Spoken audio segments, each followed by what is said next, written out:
വിശദമായിട്ട് പരിശോധിക്കാൻ ഉദ്ദേശിക്കുകയാണ്. കോടതിയെ തെളിവുകൾ വേണ്ടത്ര ബോധ്യപ്പെടുത്താൻ സാധിക്കാതെ വന്നാൽ ചിലപ്പോൾ കുറ്റവാളികൾ രക്ഷപ്പെട്ടേയും ഒരു കുറ്റവാളിയും രക്ഷപ്പെടാൻ പാടില്ല. അതാണ് ഞാൻ ആഗ്രഹിക്കുന്നത്.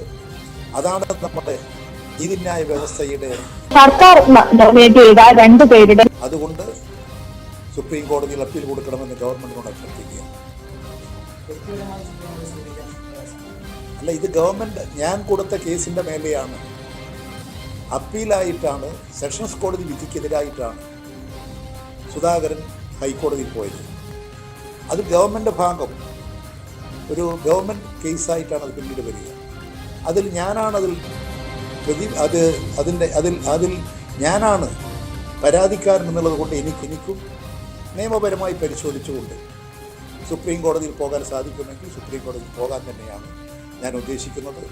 അതിൻ്റെ നിയമവശങ്ങളെല്ലാം വിശദമായി ഇനിയുള്ള ദിവസങ്ങളിൽ പരിശോധിച്ച് ഈ കാര്യങ്ങളെല്ലാം പരിശോധിക്കുന്നതിന് വേണ്ടി ഞാൻ എൻ്റെ നിയമപരമായ കാര്യങ്ങൾ പരിശോധിക്കുന്ന അഡ്വക്കറ്റിനെ അധികാരപ്പെടുത്തും. കോൺഗ്രസ് എടുത്ത നിലപാട് ശരിയാണ്. അതിൽ അടിവരയിട്ടുകൊണ്ടാണ് ഹൈക്കോടതിയുടെ വിധി പുറത്തു വന്നിരിക്കുന്നത്. മനഃപൂർവ്വമായിട്ടാണ് ആ ഗൂഢാലോചനയിൽ കെ സുധാകരനെ മാത്രമല്ല എം വി രാഘവനെയും അന്ന് അതിനകത്ത് പെടുത്താൻ നോക്കി. അത് തെറ്റായിരുന്നു. രാഷ്ട്രീയ ഉദ്ദേശത്തോടുകൂടി രാഷ്ട്രീയ നേതാക്കളെ ക്രിമിനൽ കേസിൽ പ്രതിയാക്കാൻ നടത്തിയ CPM-ന്റെ ഗൂഢാലോചനയായിരുന്നു അതിന്റെ പിന്നിലെന്ന് ഇപ്പോൾ വ്യക്തമായി. നമസ്കാരം, പ്രൈം ഡിബേറ്റിലേക്ക് സ്വാഗതം. 29 വർഷമായി വിടാതെ പിന്തുടരുന്ന വെടിയുണ്ടയിൽ നിന്ന് കെ സുധാകരൻ രക്ഷ നേടി. 1995 ഏപ്രിൽ 12-ന് രാജധാനി എക്സ്പ്രസിൽ യാത്ര ചെയ്യുമ്പോൾ ആക്രമിക്കപ്പെട്ട EP ജയരാജന്റെ തലയ്ക്ക് പിന്നിൽ തുളച്ചു കയറിയ വെടിയുണ്ടയെക്കുറിച്ചുള്ള വിവാദത്തിന് പക്ഷേ വിരാമമായിട്ടില്ല. ശരീരത്തിൽ നീക്കം ചെയ്യാത്ത വെടിയുണ്ടയുമായി ജീവിക്കുന്ന CPM-ന്റെ കരുത്തനായ നേതാവായി EP വളർന്നു വരുന്നതിൽ മുഖ്യ പങ്കുവഹിച്ച ഈ സംഭവത്തിൽ കെ സുധാകരൻ ഇല്ലെന്ന് ഹൈക്കോടതിയുടെ വിധി. അങ്ങനെ വെടിവെച്ചവരും വെടിവെപ്പിച്ചെന്ന ആരോപണം ഉയർന്നവരും കുറ്റവിമുക്തരാകുമ്പോഴും സുപ്രീം കോടതിയിലേക്ക് പോകുമെന്നാണ് EP-യുടെ പ്രഖ്യാപനം. ശരീരത്തിൽ വെടിയുണ്ടയുണ്ടെന്ന് തെളിയിക്കാൻ മെഡിക്കൽ ബോർഡിന് മുന്നിൽ വരാൻ പോലും ജയരാജനെ പരിഹസിച്ച കെ സുധാകരന് ഒടുവിൽ വെടിയുണ്ടയിൽ നിന്ന് മോചനമായോ? പ്രൈം ഡിബേറ്റ് ചർച്ച ചെയ്യും.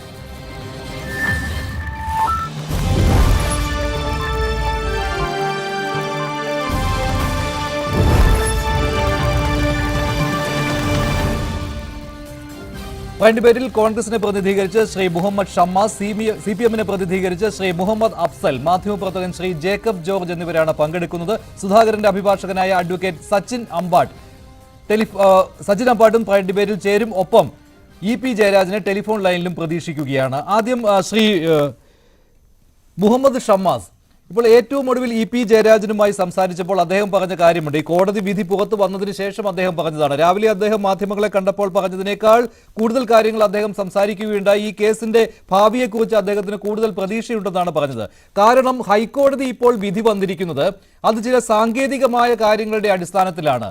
അതായത് രണ്ടാമതൊരു FIR രജിസ്റ്റർ ചെയ്തതിലെ പാകപ്പിഴയാണ് ഹൈക്കോടതി ചൂണ്ടിക്കാണിച്ചിരിക്കുന്നത്.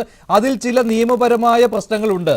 ആദ്യം ഇതിന്റെ യഥാർത്ഥ കേസിൽ കുറ്റക്കാരെ വെറുതെ വിട്ടുവല്ലോ. അവസാനം സുപ്രീം കോടതി വരെ ആ കേസ് പോയതാണ്. ആ സമയത്ത് കെ സുധാകരനെതിരെ ഇങ്ങനെയൊരു FIR ഉണ്ടായിരുന്നില്ല. അപ്പോൾ കൃത്രിമമായി കെട്ടിച്ചമച്ച രണ്ടാമത്തെ FIR, അങ്ങനെ ഒരു സാങ്കേതിക പ്രശ്നമാണ് അവിടെ ചൂണ്ടിക്കാണിച്ചിരിക്കുന്ന ഹൈക്കോടതി. അതിനാൽ തന്നെ വിചാരണയ്ക്ക് ഇനിയും സ്കോപ്പുണ്ട് എന്നാണ് EP പറയുന്നത്. അപ്പോൾ വെടിയുണ്ടയിൽ നിന്ന് സുധാകരന് മോചനമായോ ഇല്ലയോ? മഞ്ജുഷ്, ഇതിനകത്ത് ഈ കേസിന്റെ തുടക്കം മുതൽ തന്നെ എല്ലാ ഘട്ടങ്ങളും അതിജീവിച്ച് തന്നെയാണ് ഇന്നിപ്പോ കേരള ഹൈക്കോടതിയിൽ നിന്ന് കെ സുധാകരന് പൂർണ്ണമായ ഒരു ക്ലീൻ ചീറ്റ് ലഭ്യമായിട്ടുള്ളത്. ഒരു തരത്തിലും ന്യായീകരിക്കാൻ കഴിയാത്ത വാദങ്ങളാണ് തുടക്കം മുതൽ EP ജയരാജൻ ഈ കേസുമായി ബന്ധപ്പെട്ട് ഉന്നയിച്ച് മുന്നോട്ട് പോയിട്ടുള്ളത്. ഇന്നിപ്പോ EP ജയരാജൻ ഈ വിഷയം ഹൈക്കോടതിയുടെ ഭാഗത്തു നിന്നുള്ള വിധി വന്നതിന് ശേഷം മഞ്ജുഷയോടെ സൂചിപ്പിച്ച പ്രതികരണങ്ങളൊക്കെ നടത്തിയല്ലോ. അദ്ദേഹം ഇതിനു മുമ്പും ഈ വിഷയങ്ങളൊക്കെ ചൂണ്ടിക്കാട്ടി ആന്ധ്ര ഹൈക്കോടതിയിലും സുപ്രീം കോടതിയിലും എല്ലാം പോയിട്ടുള്ളതാണ്. അവിടെ നിന്നെല്ലാം വലിച്ചു ദൂരെ കളഞ്ഞ ഒരു കേസിന്റെ പുറത്താണ്, കേവലം ഒരു ഭരണ സ്വാധീനത്തിന്റെ പുറത്ത് കേരളത്തിൽ ഇടതുപക്ഷം ഭരിക്കുമ്പോൾ ഇട്ട ഒരു FIR-ന്റെ പുറത്ത്, ഒരു പ്രൈവറ്റ് കംപ്ലൈന്റിന്റെ പുറത്തുള്ള FIR-ൽ ഇന്നിപ്പോ കേരള ഹൈക്കോടതിയിൽ നിന്ന് തന്നെ ഒരു ക്ലീൻ ചീറ്റ് നേടേണ്ട സാഹചര്യത്തിലേക്ക് കാര്യങ്ങൾ കൊണ്ട് ചെന്നെത്തിച്ചത്. ഞാൻ അതിൽ ഇടപെട്ട് പറയട്ടെ. ഇതിൽ സംസ്ഥാന ഭരണം CPM-ന് കിട്ടിയപ്പോൾ LDF-ന് കിട്ടിയ സമയത്താണ് ഒരു FIR ഇടിയിച്ചത് സുധാകരനെതിരെ എന്ന് താങ്കൾ പറഞ്ഞല്ലോ. അതായത് 1995 ഏപ്രിൽ 12-ന് ഈ സംഭവം നടക്കുമ്പോൾ UDF ആണ് കേരളം ഭരിച്ചിരുന്നത്. ആ സമയത്ത് കേരളത്തിൽ അങ്ങനെ ഒരു പരാതിയുമായിട്ട് വന്നാലും രക്ഷയില്ല എന്നറിയാം. പക്ഷേ അവിടെ ആന്ധ്രയിൽ കേസ് രജിസ്റ്റർ ചെയ്തു. അപ്പോൾ CPM ഉന്നയിക്കുന്ന ആരോപണമുണ്ടല്ലോ, അവിടെ സുധാകരനെ പ്രതി ചേർത്തില്ല. എവിടെ? ആന്ധ്രയിൽ പ്രതി ചേർത്തിട്ടില്ല. അന്ന് കേന്ദ്രഭരണം കയ്യിലുണ്ടായിരുന്നത് ആർക്കാണ്? കോൺഗ്രസിനാണ്. അതുപോലെ തന്നെ ആന്ധ്രയിൽ സ്വാധീനം കോൺഗ്രസിനാണ് ഉണ്ടായിരുന്നത്. അതുകൊണ്ട് വിക്രം ജാലിൽ ശശിയുടെയും KP ദിനേശിന്റെയും മൊഴി, ഇവരാണല്ലോ പ്രതികൾ. EP ജയരാജനെ വെടിവെച്ചു എന്ന് അന്ന് പ്രതി ചേർക്കപ്പെട്ടവർ. ഇവർ മൊഴി കൊടുത്തിട്ടും, സുധാകരനെതിരെ മൊഴി കൊടുത്തിട്ടും പ്രതി ചേർത്തില്ല. അങ്ങനെ രക്ഷപ്പെടാൻ സാഹചര്യം ഒരുക്കി കൊടുത്തു എന്നാണ് മറുവാദം വരുന്നത്. നിങ്ങൾ പറയുന്നു 97-ൽ കേസ് രജിസ്റ്റർ ചെയ്ത സമയത്ത് EK നായനാർ ഇവിടെ മുഖ്യമന്ത്രിയായി. ആ സമയത്താണ് EP ഒരു പ്രൈവറ്റ് കംപ്ലൈന്റ് കൊടുത്തത്. ആ കംപ്ലൈന്റ് ആണ് ഇപ്പോൾ വലിച്ചു കൊട്ടയിലിട്ടത് എന്നാണ്. പക്ഷെ ഇങ്ങനെ അങ്ങോട്ടും ഇങ്ങോട്ടും ആരോപണങ്ങളുണ്ട്. അല്ല, ആരോപണത്തിനും ആരോപണത്തിനും ഒക്കെ അപ്പുറത്തേക്ക് മഞ്ജുഷിനകത്ത് ഒരു വളരെ കൃത്യമായ വസ്തുതകളുണ്ടല്ലോ. നമ്മൾ ആദ്യം മുതൽ തന്നെ ഈ കേസിന്റെ നാളുവഴികൾ പരിശോധിക്കുമ്പോൾ സുപ്രീം കോടതി വരെ പോയിട്ട് കേസ് തള്ളിയ ഒരു കേസിന് ആ വാദം അങ്ങ് മാറ്റി വെച്ചേക്കാം. ഭരണത്തിന്റെയോ കേന്ദ്രത്തിലോ ഭരണത്തിന്റെ സ്വാധീനത്തിലൊക്കെ അപ്പുറത്തേക്ക് മഞ്ജുഷ ഇവിടെ തെറ്റായ ഒരു കാര്യം സൂചിപ്പിച്ചു. ഈ കേസിൽ പ്രതിയായിട്ടുണ്ടായിരുന്ന ദിനേശനും ശശിയും അവർ ഈ പറയപ്പെട്ട കേസുദാരൻ ഉൾപ്പെടെയുള്ളവർക്കെതിരെ മൊഴി കൊടുത്തു എന്ന് പറഞ്ഞു. അങ്ങനെ ഒരു മൊഴിയുമില്ല. EP ജയരാജൻ എന്ന് പറയുന്ന കേസിലെ വിക്ടിമിനെ സാക്ഷിയായി വിസ്തരിക്കുന്ന സമയത്താണ് അദ്ദേഹം ഒരു പ്രത്യേക അപേക്ഷ നൽകിയിട്ടാണ് ഈ കേസിനകത്തേക്ക് K സുധാകരനെയും MV രാഘവൻ ഉൾപ്പെടെയുള്ള ആളുകളെയും വലിച്ചെടുക്കുന്നത്. അതിന്റെ അടിസ്ഥാനത്തിലാണ് ഈ കോടതി നടപടികളുടെ ഭാഗമായി ഇവരുൾപ്പെടെ കക്ഷി ചേർക്കപ്പെടുന്നതും പിന്നീട് പ്രതി ചേർക്കപ്പെടുന്നതും പിന്നീട് അവർക്ക് ആന്ധ്ര ഹൈക്കോടതി ഉൾപ്പെടെ ജാമ്യം ലഭിക്കുന്നതും. അതിന്റെ നാൾവഴികൾ ഓരോന്നും പരിശോധിച്ചാൽ വസ്തുതാപരമായിട്ടല്ല കാര്യങ്ങൾ നടന്നത് എന്നും തീർത്തും കെട്ടിച്ചമച്ചിട്ടുള്ള ഒരു കേസ് മാത്രമാണിതെന്നും കൃത്യമായും വ്യക്തമായും ബോധ്യപ്പെടുന്ന സാഹചര്യമുണ്ട്. അതെല്ലാം മറച്ചു വെച്ചിട്ടാണ് ഇപ്പോഴും EP ജയരാജനെ ഉണ്ടയില്ല വെടിപൊട്ടിച്ചുകൊണ്ടിരിക്കുന്നത്. അദ്ദേഹത്തിന് തന്നെ അറിയാം. കുറെ കാലം മഞ്ജുഷയുടെ തുടക്കം സൂചിപ്പിച്ചല്ലോ, ഗുണ്ടയുടെയും വെടിയുടെ ഒക്കെ കഥ പറഞ്ഞു. ആദ്യം അത് കഴുത്തിലുണ്ടെന്ന് പറഞ്ഞു, പിന്നെ അത് അലിഞ്ഞു പോയെന്ന് പറഞ്ഞു. അവസാനം K സുധാകരൻ തന്നെ പൊതുമധ്യത്തിൽ വെല്ലുവിളിച്ചു. അങ്ങനെ ഉണ്ടെങ്കിൽ നിങ്ങളൊരു മെഡിക്കൽ എക്സാമിനേഷന് വിധേയമായിട്ട് അത് തെളിയിക്ക്, ഞാൻ എന്റെ പൊതുപ്രവർത്തനം നിങ്ങൾ പറയുന്ന പണിയെടുക്കാവുന്നവർ അദ്ദേഹം വെല്ലുവിളിച്ചിട്ട് പോലും അതൊന്നും ഏറ്റെടുക്കാതെ ഇപ്പോഴും ഈ പറഞ്ഞ വെടി എന്നൊക്കെ പറഞ്ഞ് നാട്ടുകാരെ വിഡ്ഢികളാക്കുന്നതിന് പകരം ഇവർ കൃത്യമായി ജനങ്ങൾ ഇതെല്ലാം മനസ്സിലാക്കുന്നതിന് ബോധ്യമെങ്കിൽ EP ജയരാജനെ പോലുള്ള അപ്പോൾ വെടിയേറ്റിട്ടില്ല EP ജയരാജന് എന്നതാണോ നിങ്ങളുടെ വാദം ഇപ്പോഴും? അങ്ങനെ തന്നെയാണല്ലോ. EP ജയരാജന് വെടിയേറ്റിട്ടുണ്ട്, കഴുത്തിൽ വെടിയുണ്ടെങ്കിൽ അത് തെളിയിക്കാൻ പറ്റണ്ടേ? അങ്ങനെ ഒരു സംഭവം നടന്നിട്ടില്ല എന്നും ഈ പറഞ്ഞതുപോലെ കൃത്യമായ രാഷ്ട്രീയ ലക്ഷ്യത്തോടു കൂടി അന്ന് രാഷ്ട്രീയ എതിരാളികളായിരുന്ന K സുധാകരനെയും MV രാഘവനെയും ഈ കാലം അത്രയും 10-15 വർഷക്കാലത്തിനിടയിൽ ഇവരെല്ലാം ഉണ്ട് എന്നും ക്രിമിനൽ എന്നൊക്കെ വിളിച്ച് അവസാനം MV രാഘവന്റെ കേസിൽ സംഭവിച്ചത് എന്താണെന്നുള്ളത് ഇപ്പോഴും ഞങ്ങൾക്ക് അറിയാൻ ആകാംക്ഷയുണ്ട്. ഇപ്പോഴും EP ജയരാജൻ പഴയ വാദത്തിൽ ഉറച്ചു നിൽക്കുന്നുണ്ടോ? MV രാഘവൻ തന്നെയാണ് തന്നെ കൊല്ലാൻ വന്നത്, ഈ പറഞ്ഞ കൂടാതെ നടത്തിയിട്ടാണ് വന്നതെന്നുള്ള ആ വാദത്തിൽ പ്രൈവറ്റ് കംപ്ലൈന്റിൽ EP ജയരാജൻ ഉന്നയിച്ച ആ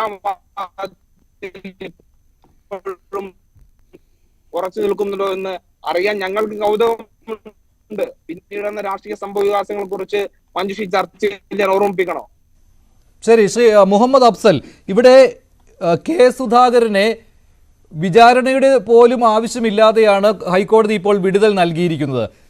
സെഷൻസ് കോടതി നേരിട്ട് വിചാരണ നടക്കട്ടെ എന്ന് പറഞ്ഞതാണ്. പക്ഷേ ഹൈക്കോടതി പറയുന്നത് ഇതൊരു കെട്ടിച്ചമച്ച FIR ആണെന്നാണ്. കാരണം നേരത്തെ തുടക്കത്തിലിട്ട FIR ഉണ്ടല്ലോ, അതിലൊന്നും സുധാകരന്റെ പേരുണ്ടായിരുന്നില്ല. ഈ 120B ഉണ്ടായിരുന്നില്ല അവിടെ. രണ്ടാമത് ഇവിടെ അത് രാഷ്ട്രീയ ആരോപണമാണ്.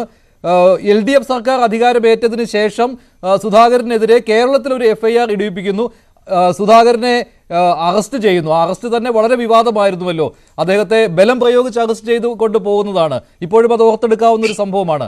അങ്ങനെ സുധാകരൻ എന്ന രാഷ്ട്രീയ എതിരാളിയെ ഇല്ലാതാക്കുന്നതിന് വേണ്ടി ചെയ്ത ഒരു പ്രവൃത്തി, അതാണ് ഇപ്പോൾ 29 വർഷം എന്ന് പറയുമ്പോൾ FIR രജിസ്റ്റർ ചെയ്തിട്ട് ഇപ്പോൾ 27 വർഷമാകുന്നു. 97-ലാണല്ലോ അത്.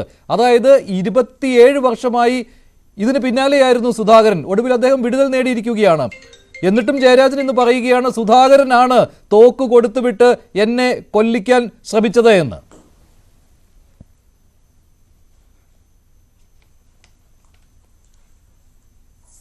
ഇവിടെ മഞ്ജുഷ് ഈ ചർച്ച തുടങ്ങുന്നതിന് മുമ്പ് സൂചിപ്പിച്ചു വെക്കാനുള്ള ഒരു കാര്യം, ഇന്നിപ്പോൾ ഈ കേസുമായി ബന്ധപ്പെട്ട് ഹൈക്കോടതിയുടെ വിധി വന്ന പശ്ചാത്തലത്തിൽ ന്യൂസ് 18 എന്തോ CPIM-നെതിരായി സഖാവ് EP-ക്കെതിരായി എന്തോ ഒരു വടികിട്ടി എന്ന നിലയിൽ ഒരു ചർച്ചക്ക് തയ്യാറായതായാണ് കാണുന്നത്.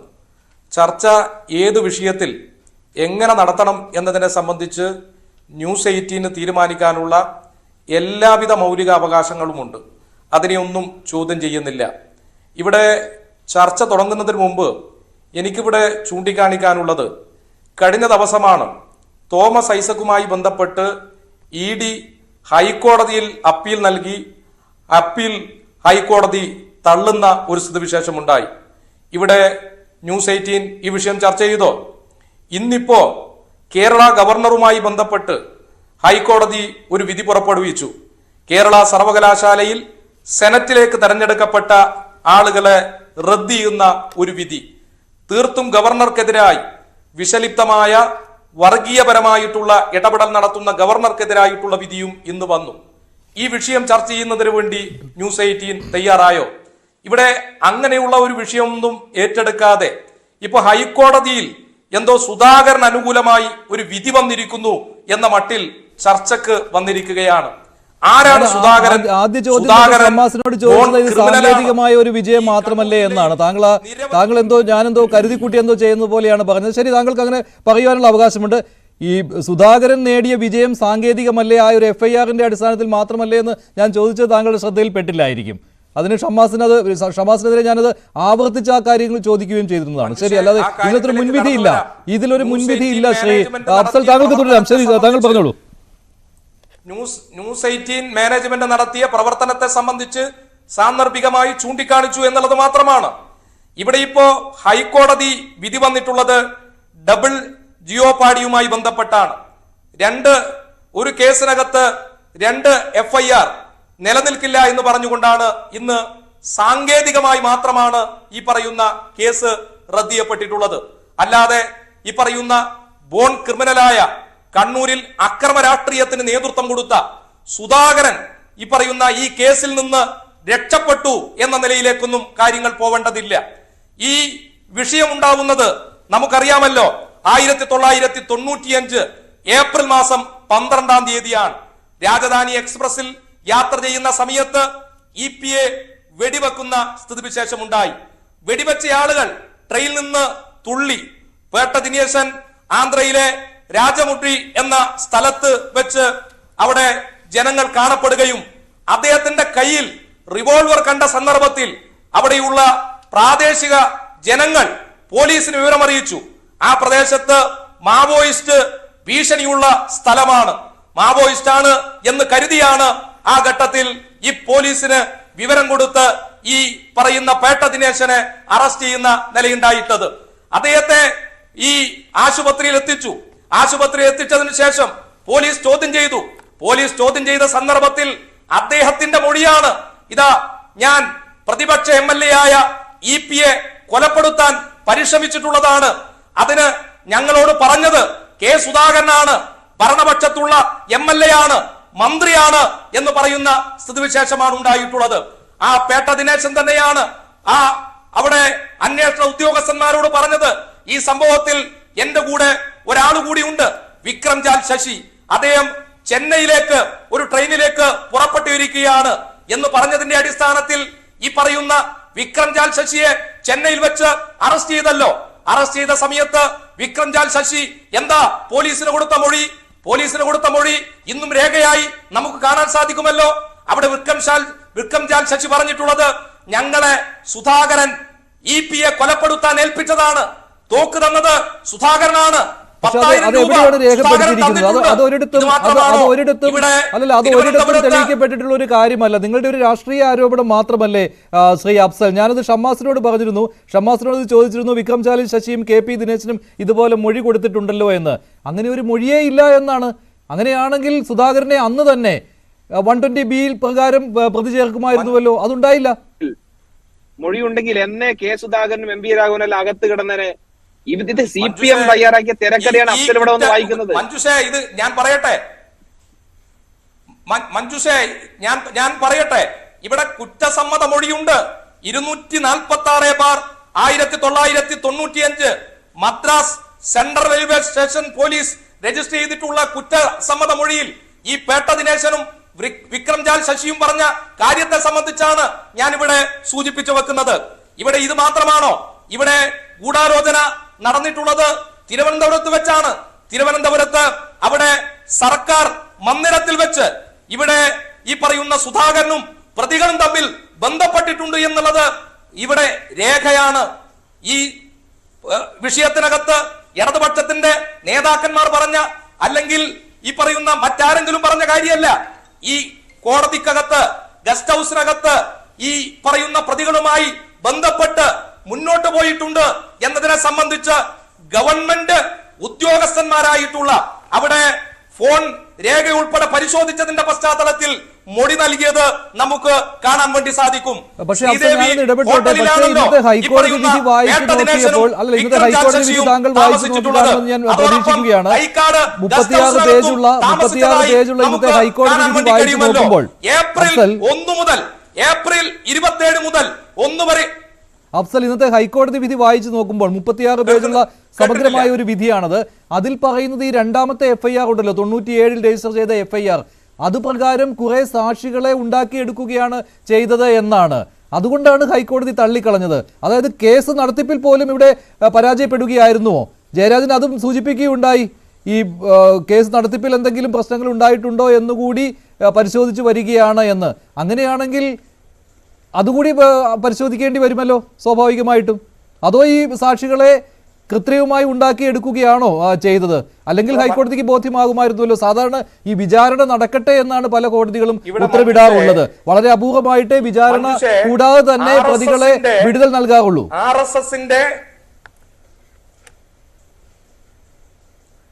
മഞ്ജുഷേ, ഇവിടെ RSSന്റെ വാടക കൊലയാളികളായിട്ടുള്ള കൊട്ടേഷൻ സംഘമായിട്ടുള്ള ഈ പേട്ട ദിനേശനും വിക്രംജാൽ ശശിക്കും സഖാവ് EP-യോട് എന്തെങ്കിലും വ്യക്തിവൈരാഗ്യമുണ്ട് എന്ന് നിങ്ങൾക്ക് പറയാൻ വേണ്ടി സാധിക്കുമോ? ഇവിടെ കൃത്യമായി അവിടെ മദ്രാസിൽ റെയിൽവേ സ്റ്റേഷനിൽ അവിടെയുള്ള പോലീസിനകത്ത് ഈ പറയുന്ന പേട്ട ദിനേശനും അതോടൊപ്പം തന്നെ വിക്രംജാൽ ശശിയും നൽകിയ മൊഴിയെ സംബന്ധിച്ചാണ് ഞാൻ ഇവിടെ പറയുന്നത്. ഇത് മാത്രമല്ല, ഈ പ്രതികളും സുധാകരനും ചിലയിടങ്ങളിൽ ഒത്തുചേർന്നതിനെ സംബന്ധിച്ചും നേരത്തെ പലതവണ നമ്മൾ ചർച്ച ചെയ്തിട്ടുള്ളതാണല്ലോ. മാർച്ച് 27 മുതൽ 1 വരെ ഈ പറയുന്ന സർക്കാർ അതിഥി മന്ദിരത്തിലും ശ്രീദേവി ഹോട്ടലിനകത്തും പ്രതികൾ താമസിക്കുന്ന സ്ഥിതിവിശേഷം ഉണ്ടായിട്ടുണ്ട്. ഇവർ പരസ്പരം സംസാരിച്ചിട്ടുണ്ട് എന്നതിനെ സംബന്ധിച്ച് ഇവിടെ കേവലമായി ഞങ്ങൾ പറയുന്നതല്ല, ഫോൺ ഓപ്പറേറ്റർമാരായിട്ടുള്ള 5 ഗവൺമെന്റ് ജീവനക്കാരുടെ മൊഴിയെ സംബന്ധിച്ചാണ് ഞാൻ ഇവിടെ സൂചിപ്പിച്ചിട്ടുള്ളത്. പരസ്പരം ബന്ധപ്പെട്ട് ഈ പറയുന്ന സുധാകരന്റെ സുഹൃത്തായ സലീമിന്റെ തോക്ക് എങ്ങനെയാ പിന്നെ ഈ വിക്രംജാൽ ശശിക്കും പേട്ട ദിനേശനും ലഭ്യമായിട്ടുള്ളത്? ഇവിടെ വളരെ ആസൂത്രിതമായി സഖാവ് EP-യെ കൊലപ്പെടുത്തുക എന്ന ഉദ്ദേശത്തോടുകൂടി സുധാകരനും കോൺഗ്രസ് നേതാക്കന്മാരും UDF നേതൃത്വവും ഗൂഢാലോചന നടത്തി കൊലപ്പെടുത്താൻ മുന്നോട്ട് വന്നിട്ട് ഇപ്പോ ഈ പറയുന്ന സാങ്കേതികമായി ഒരു വിധി പുറത്തു വന്ന സമയത്ത് എന്തോ ഇത് പരമോന്നതമായ വിധിയാണ് എന്ന തലത്തിലേക്ക് കോൺഗ്രസുകാരും മറ്റും പറയുന്ന സന്ദർഭത്തിൽ ഈ നാട് അത് വിശ്വസിക്കില്ല എന്നുള്ളതാണ്.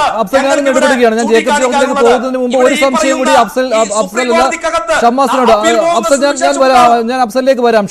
ഷമ്മാസ്, ഈ സാങ്കേതിക വിജയം എന്നതിലാണ് ഇപ്പോൾ CPM പറയുന്നത്. പിന്നെ അഫ്സൽ പറഞ്ഞ ഒരു കാര്യമുണ്ട്, ഈ വിക്രംജാൽ ശശിക്കും KP ദിനേശനും എന്ത് വൈരാഗ്യമാണ് ജയരാജനോട് ഉള്ളത് എന്ന്. അതിൽ ഈ മൊഴി ഞാൻ മനസ്സിലാക്കുന്നത് അവരുടെ സുഹൃത്തോ അല്ലെ ഒരാളുടെ സഹോദരനാണെന്ന് തോന്നുന്നില്ലേ, CPM-കാരാൽ ആക്രമിക്കപ്പെട്ടു. അതുകൊണ്ട് CPM നേതാക്കളോട് വൈരാഗ്യമുണ്ടായിരുന്നു. അങ്ങനെയായിരുന്നു ആന്ധ്രയിലെ കേസ്. അത് പ്രകാരം ഇങ്ങനെ ഒരു കൃത്യം നിർവഹിക്കുകയായിരുന്നു എന്നാണ് അവർ മൊഴി കൊടുത്തത് എന്നാണ് ആന്ധ്രയിലെ FIR-ഉം അവിടുത്തെ അന്വേഷണവും വന്നത്. അവിടെ സുധാകരൻ പിക്ചറിലെ വന്നില്ല. അങ്ങനെയല്ലേ ഇപ്പോൾ ഞാനിപ്പോൾ വായിച്ചെടുത്ത ഒരു ഓർമ്മയാണ്. ഷമാസ്. അതെ മഞ്ജുഷ, അങ്ങനെ തന്നെയാണ് ഈ വിഷയത്തിന്റെ താങ്കൾ സൂചിപ്പിച്ച വിഷയം. ഏതെങ്കിലും തരത്തിൽ ഒരു നേരിട്ടുള്ള മൊഴി പ്രതികളുടെ ആരുടെയും ഭാഗത്തുനിന്നില്ല. ഇവർ കൃത്യമായി, ഞാൻ നേരത്തെ സൂചിപ്പിച്ചല്ലോ, EP ജയരാജന്റെ ഒരു CRPC 319 പ്രകാരമുള്ള ഒരു ക്ലോസിന്റെ പുറത്തുള്ള ഒരു അപേക്ഷയാണ് കോടതി പരിഗണിച്ച് കെ സുധാകരനും എം വി രാഘവൻ ഉൾപ്പെടെയുള്ള ആളുകൾ ഈ കേസിനകത്ത് പ്രതി ചേർക്കുന്നതിനുള്ള നടപടി സ്വീകരിച്ചത് ഒരു തരത്തിലും ന്യായീകരിക്കാൻ പിന്നീട് കോടതി തന്നെ അവിടുന്ന് ഈ പറഞ്ഞ ആ സെഷൻസ് കോടതി നടപടിയെ ഹൈക്കോടതിയും സുപ്രീം കോടതിയും എല്ലാം വലിച്ചു താഴെ ഇട്ടു എന്ന് കൃത്യമായി നേരത്തെ സൂചിപ്പിച്ചു. അത് തന്നെയാണ് ഉണ്ടായിട്ടുള്ളത്. ഇവർ ഈ പറയുന്ന അഫ്സൽ ഇവിടെ കിടന്ന് CPM തയ്യാറാക്കി തിരക്കഥ ആവർത്തിച്ച് ഇത്ര പറഞ്ഞാലും സത്യമല്ലാതാകില്ലല്ലോ. ഇവർ ഈ തൈക്കാട് ഗസ്റ്റ് ഹൗസിലെ ഗൂഢാലോചനയെ കുറിച്ചും അവിടെ താമസിച്ചതിനെ കുറിച്ചും അവിടുത്തെ ചില ജീവനക്കാരുടെ സാക്ഷിമൊഴികളെ കുറിച്ചും ഒക്കെയാണല്ലോ ഈ കേസ് കൃത്യമായി ഫ്രെയിം ചെയ്തതാണ്. എന്തുകൊണ്ടാണ് ഇത്രയും വർഷം കഴിഞ്ഞ് ഈ പറഞ്ഞ നായനാര് തിരിച്ചു വരാൻ വേണ്ടി കാത്തു നിൽക്കുന്നു, പ്രൈവറ്റ് കംപ്ലൈന്റ് കൊടുക്കുന്നു, അതിന്റെ പുറത്ത് ഈ ഭരണ സംവിധാനങ്ങളെല്ലാം ഉപയോഗപ്പെടുത്തി ഉദ്യോഗസ്ഥന്മാരെ ഉപയോഗപ്പെടുത്തി കേസ് ഫ്രെയിം ചെയ്ത് അതിന്റെ പുറത്ത് അങ്ങ് പ്രതിക്കൂട്ടിലാക്കാമെന്നുള്ള നീക്കം തന്നെയാണ് നടന്നതെന്ന് സാമാന്യ ബോധമുള്ള ആർക്കും മനസ്സിലാവുന്ന കാര്യമല്ലേ? അതിന്റെ പേരിൽ ഇങ്ങനെ വലിയ CBI അന്വേഷണം നടത്തണ്ടല്ലോ. ഇവരിപ്പോ പറയും ഈ തിരിച്ചടി നേരുമ്പോൾ സ്വാഭാവികം എല്ലാ സമയത്തും CPM CPI ബന്ധപ്പെട്ട ആളുകളും ഇടതുപക്ഷമൊക്കെ പറയുന്ന ചില വാക്കുകളുണ്ട്. ഇത് സാങ്കേതികമായ പരാജയമാണ്. ഇതിൽ പറയുമ്പോൾ പുനരന്വേഷണം നടത്തിയതല്ല ഷമ്മാസെ. 1997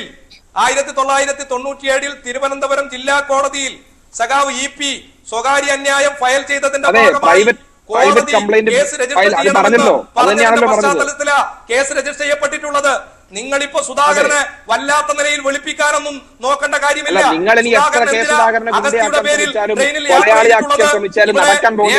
വളരെ വ്യക്തമായി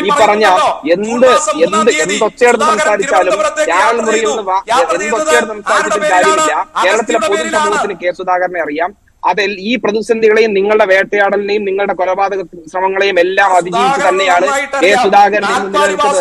നിങ്ങൾ എത്ര തവണ കെ സുധാകരനെ കൊല്ലാൻ ശ്രമിച്ചു, കണ്ണൂരിൽ എത്ര തവണ അദ്ദേഹത്തിന്റെ ജീവൻ നഷ്ടപ്പെടുന്ന സാഹചര്യത്തിലേക്ക് ഓരോ കാര്യങ്ങൾ അവതരിപ്പിച്ചു, എന്നിട്ട് ഒരു നാണവുമായും ഇല്ലാതെ ഇപ്പോഴും അദ്ദേഹത്തെ വേട്ടയാടി അദ്ദേഹത്തെ കൊലയാളിയെന്നും ഈ പേരുടെ തലയിൽ വെടിയുണ്ടെന്നൊക്കെ പറഞ്ഞ് ഒരു ഉറപ്പും ഇല്ലാതെ ഇങ്ങനെ പോയതിനെ കൊണ്ട് നിങ്ങൾ നന്നാവാൻ വേണ്ടി പോകുന്നില്ല. എത്ര കണ്ട് ശ്രമിച്ചാലും നിങ്ങളും നിങ്ങളുടെ പാർട്ടിയും നിങ്ങളുടെ നേതാക്കന്മാരും നന്നാവാൻ പോകുന്നില്ല എന്ന് നിങ്ങൾ ആവർത്തിച്ച് തെളിയിച്ചുകൊണ്ടിരിക്കുകയാണ്. അതുകൊണ്ട് വലിയ ശരീരത്തിൽ വെടിയുണ്ടയില്ല എന്നുള്ള രീതിയിലുള്ള പരിഹാസവും കെ സുധാകരന്റെ ഭാഗത്തു നിന്നുണ്ടാകുന്നുണ്ട്. അദ്ദേഹം പലപ്പോഴും അക്കാര്യം പറയുകയാണല്ലോ.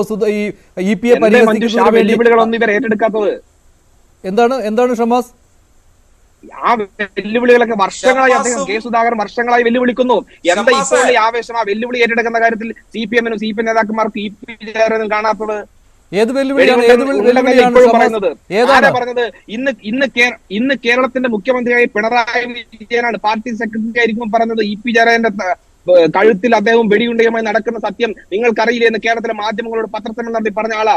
ആ വെല്ലുവിളി എന്താ ഏറ്റെടുക്കാത്തത്? കെ സുധാകരന്റെ വെല്ലുവിളി ഏറ്റെടുക്കാൻ ഇന്ന് തയ്യാറുണ്ടോ? ഏത് വെല്ലുവിളിയാണ് താങ്കൾ ഉദ്ദേശിച്ചത്? അദ്ദേഹം ചോദിച്ചതുപോലെ ഈ സാധനം വെടിയുണ്ട പരിശോധിക്കുന്ന കാര്യം, വെടിയുണ്ട അലിഞ്ഞു പോകുന്ന കാര്യമല്ലല്ലോ. ആവർത്തിച്ച് പറഞ്ഞില്ലേ ഇത് കഴിയുണ്ടല്ലോ, വെടിയുണ്ടല്ലേ എന്ന്. വെടിയുണ്ട അലിഞ്ഞു പോയോ അത് പരിശോധിക്കാൻ മെഡിക്കൽ ബോർഡ് മുൻപാകെ വരാൻ വയ്യ എന്നുള്ള കാര്യമാണ് അഫ്സൽ ആവർത്തിച്ച് ചോദിക്കുന്നത്. സുധാകരൻ എന്നുള്ളതാണോ നീ പറഞ്ഞു വരുന്നത്? ഇവിടെ ഈ ഷമ്മാസോട് ബഹുമാന പുരസ്സരം ചോദിക്കാൻ ആഗ്രഹിക്കുന്നത് സഖാവ് EP-ക്ക് വെടിയേറ്റിട്ടില്ല എന്നുള്ളതാണോ ഇവർ പറഞ്ഞു വരുന്നത്? പിന്നെ എന്തിനാ അവിടെ ഞങ്ങൾക്ക് സംശയമുണ്ടെന്നേ അദ്ദേഹം വെടിയേറ്റിട്ടുണ്ടോ അത് തെളിയിക്കാൻ നിങ്ങൾ തയ്യാറാകണ്ടേ? ഇവിടെ